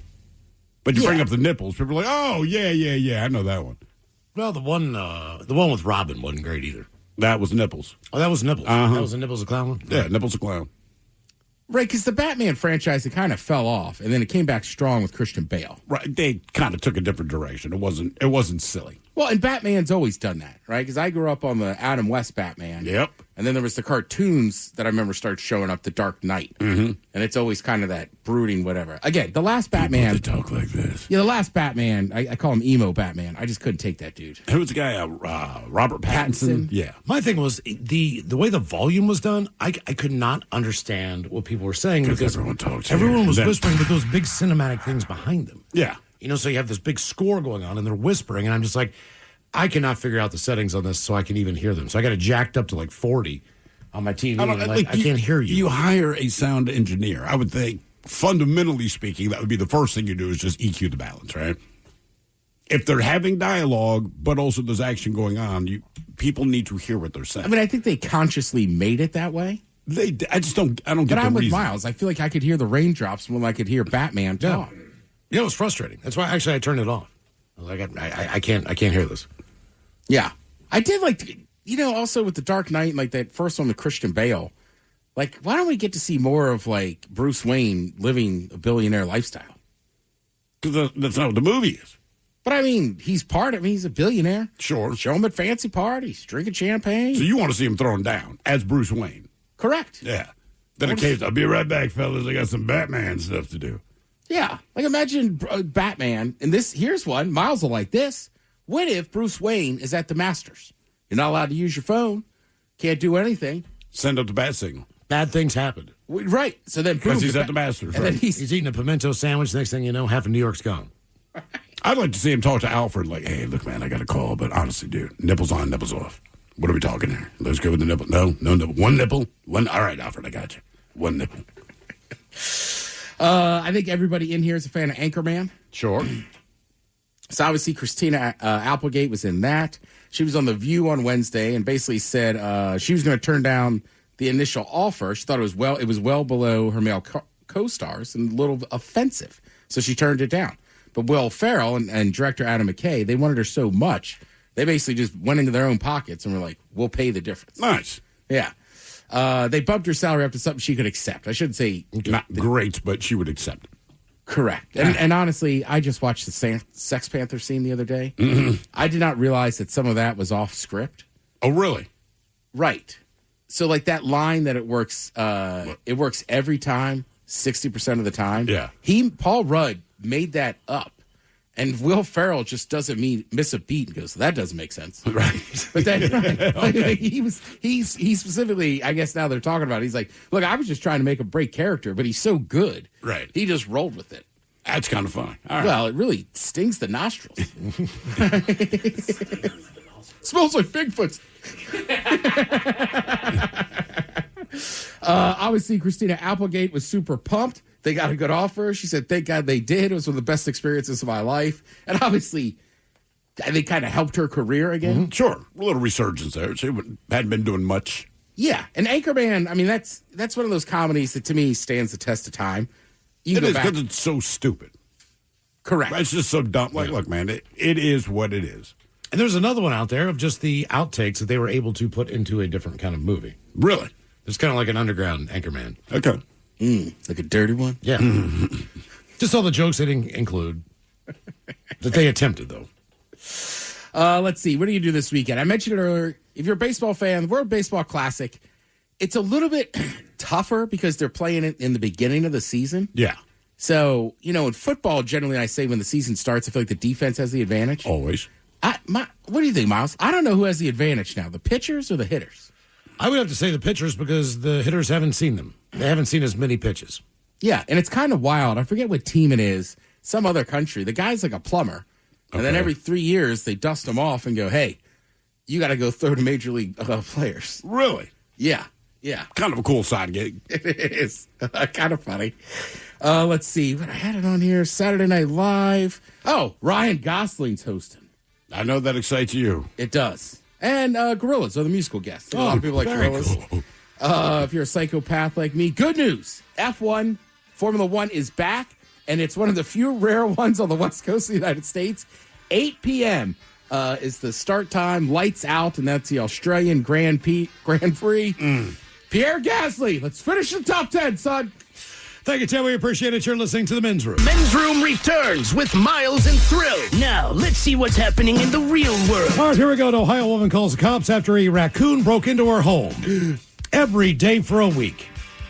Meanwhile, when your vehicle crashes into a manure truck, your car is going to reek. Police in England pull over a car with crack cocaine and a monkey in the back. Police in Fort Worth bust a bar for open drug use and selling human crack. And a group of snowmobilers rescue a young moose trapped in the snow. It's happened again. In time for your headlines. Now, it's time to hit the headlines. Here's my car. All right, our top story. We got a California where an Oakland man dug up a little bit more than he intended to.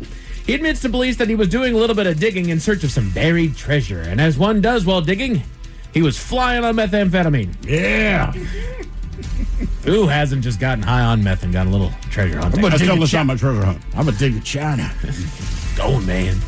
But unfortunately for our hero, he ended up finding something indeed. A suitcase with human legs and feet inside. Oh. The man did the right thing and alerted authorities, who quickly descended on the scene and an investigation began. This is actually the second case of human remains being discovered in just as many weeks, and both sets of parts were determined to belong to the same victim. Jesus. The man told police that he was possibly drawn to the suitcase because it contained human spirit. You're on meth. This guy knows something. When did he? I was going to say, why did they know? Did they test him, or was he just like, I'm on meth too? He admitted to smoking meth. Why would I'm you bring with it up? Miles. I don't trust a guy on meth. It's like, I'm going to randomly dig a found hole these and body find him. parts. Yeah. I just found this. Yeah. I don't know. It's just the body in this bag. Homicide detectives are investigating the situation and currently have not named any suspects. But he smoked meth and there's a shovel. Right, I gotta believe He knew he's exactly where to dig for a suitcase buried in the ground. He's being questioned. I guarantee it. Good. He's not getting away from it. In other news, over in the UK, a routine traffic stop turned up quite the find as well. Authorities stopped the vehicle and arrived at the window, but couldn't help but notice something inside of the car. A 1-year-old marmoset, a monkey that is native to South America. What's more is they found something else in the car alongside the monkey. His driver's license. A quote. 1 year old. A quantity of Class A drugs believed to be crack cocaine. Jeez. It was for this reason that the officers arrested the 2 women that were in the car and safely transported the monkey to an animal sanctuary to be returned to a more suitable home.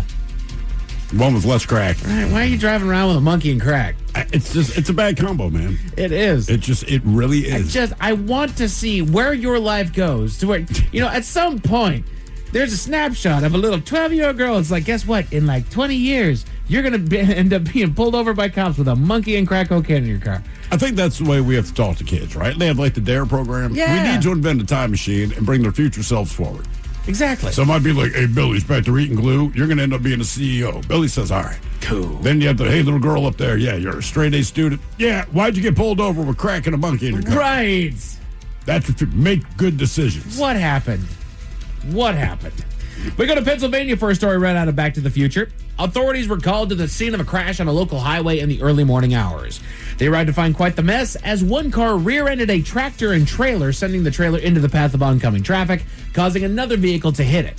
While this was already bad in and of itself, the collision was made worse due to the fact that the trailer that was being hauled by the tractor was actually a manure pump that they were towing on the road. And as you can imagine, it covered all vehicles and the scene itself in deliciously stinky manure. Did you see the pictures? I did. It's disgusting. I mean, that's awful.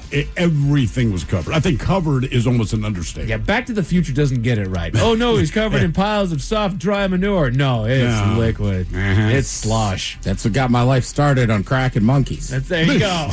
Hit one manure truck. I was like, F it. Next thing you know, man. You ever been covered in manure, man? No serious injuries were reported in the crash, though one person was taken to the hospital for treatment. Local authorities caution folks to remember that farmers are working to set down manure this time of year before the ground gets too soft, and to slow down just a bit while you're out there on the road. That'll do it. And also, you want to be covered in poop, son? Slow down. Right, no kidding. Slow down. All you need to know. Happen to know this is the time of year they drop manure. Yeah. Yeah, For that into the ground. ground. Get soft. You got to fertilize it, man. Yeah, Before yeah. it gets good and soft. So it soaks in, spongy. Yeah, suck in that poop. Soak in that manure. Yeah, Mother Earth. Here you go, Mama. Good stank into the soil. Give you what you like, Mother Earth. Hey, girl, you mind if I put a little stank inside your soil? Yeah, this is going to make your crops later. Stank of the gang. This is going to end up on your Thanksgiving plate. Yeah. Enjoy this. Soak it. Sad news for fans of a local bar in Fort Worth. Authorities launched an investigation after finding probable cause that the business was operating outside of their permitted activities. Oh, yeah? The investigation found not only probable cause that they were selling alcohol without a license. How are you a bar without a license? Booze? But they also found evidence of prostitution, open drug use within the facility. And this was What's news the name of this place? Crack Monkey. Crack Monkey. Like, damn. Arrest warrants were issued and the bar was shut down. Oh. Yeah, it's gone, Ted. I'm The sorry. bar- and it was in Houston? Fort Worth. Ooh. And like, again, it's a bar. And like, I don't think they have a liquor license, but you allowed them to open. Right. It feels like somebody at the alcohol board there in Fort Worth kind of dropped the ball. You think? Yeah, I somebody. wonder how long they got away with it before they started running girls. And then the cops kind of went, all right, they're running whores out of there. Running the Hey, horse. they let us open a bar without a liquor license. Might as well bring in the whores. Why did Fort Worth cops go into 20s era Chicago, folks? Hey, they're running the whores through there. Yeah, see, they're running whores. Yeah. What? We just do the southern accent when you visit, see? Say there, they're bringing the skirts in there for a little peep show. Yeah, you sleep with one whore in Vietnam. Brought her upstairs for a tumble. I'm here for the billiards. But just in case the story left a bad taste in your mouth. Thankfully, there's good news. To New Hampshire, where a group of brave snowmobilers likely saved a life. While out on the snow, the group eventually came across an animal in peril, a moose doe that had gotten herself buried up to her neck. Moose doughs. They make moose cookies. Moose pizza crust, yeah.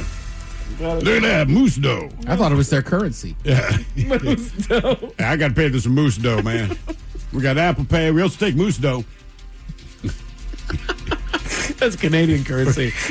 Moose dough? Moose dough. Hell, it might be beating the dollar right now. I'm not sure. Dude, we drop below moose dough? This is not good. They all looked at their phones to call Fish and Wildlife, but found that there was no signal where they were. Knowing that they were likely the moose's only hope of survival, they approached the animal. I think the moose is like, bro, there's no signal. I'd have called. Right. That's why I'm here. I tried, man. Noticing that she was uncharacteristically calm, likely due to the exhaustion from attempts to free herself. Yeah, they said that thing was pretty docile. Yeah. After about 20 minutes digging just with their hands, they say that she was able to get herself up and out of the icy prison and lumbered off in good health and without much aggression toward her rescuers. They stuck around for about 10 minutes to ensure that she was all well before they made their way home. What were they going to do? Yeah, right. Oh, no, she's sick. Don't worry, we'll call somebody. Men's Room Sports, we got spring training baseball on all weekend long on MLB Network. Sounders soccer tomorrow on Apple TV. The Kraken are at home against the Ottawa Senators tomorrow night at 7 on Kong. And there's World Baseball Classic coverage of Team USA against Brazil currently underway over on Fox. Come on, boys, let's get it done. Come on.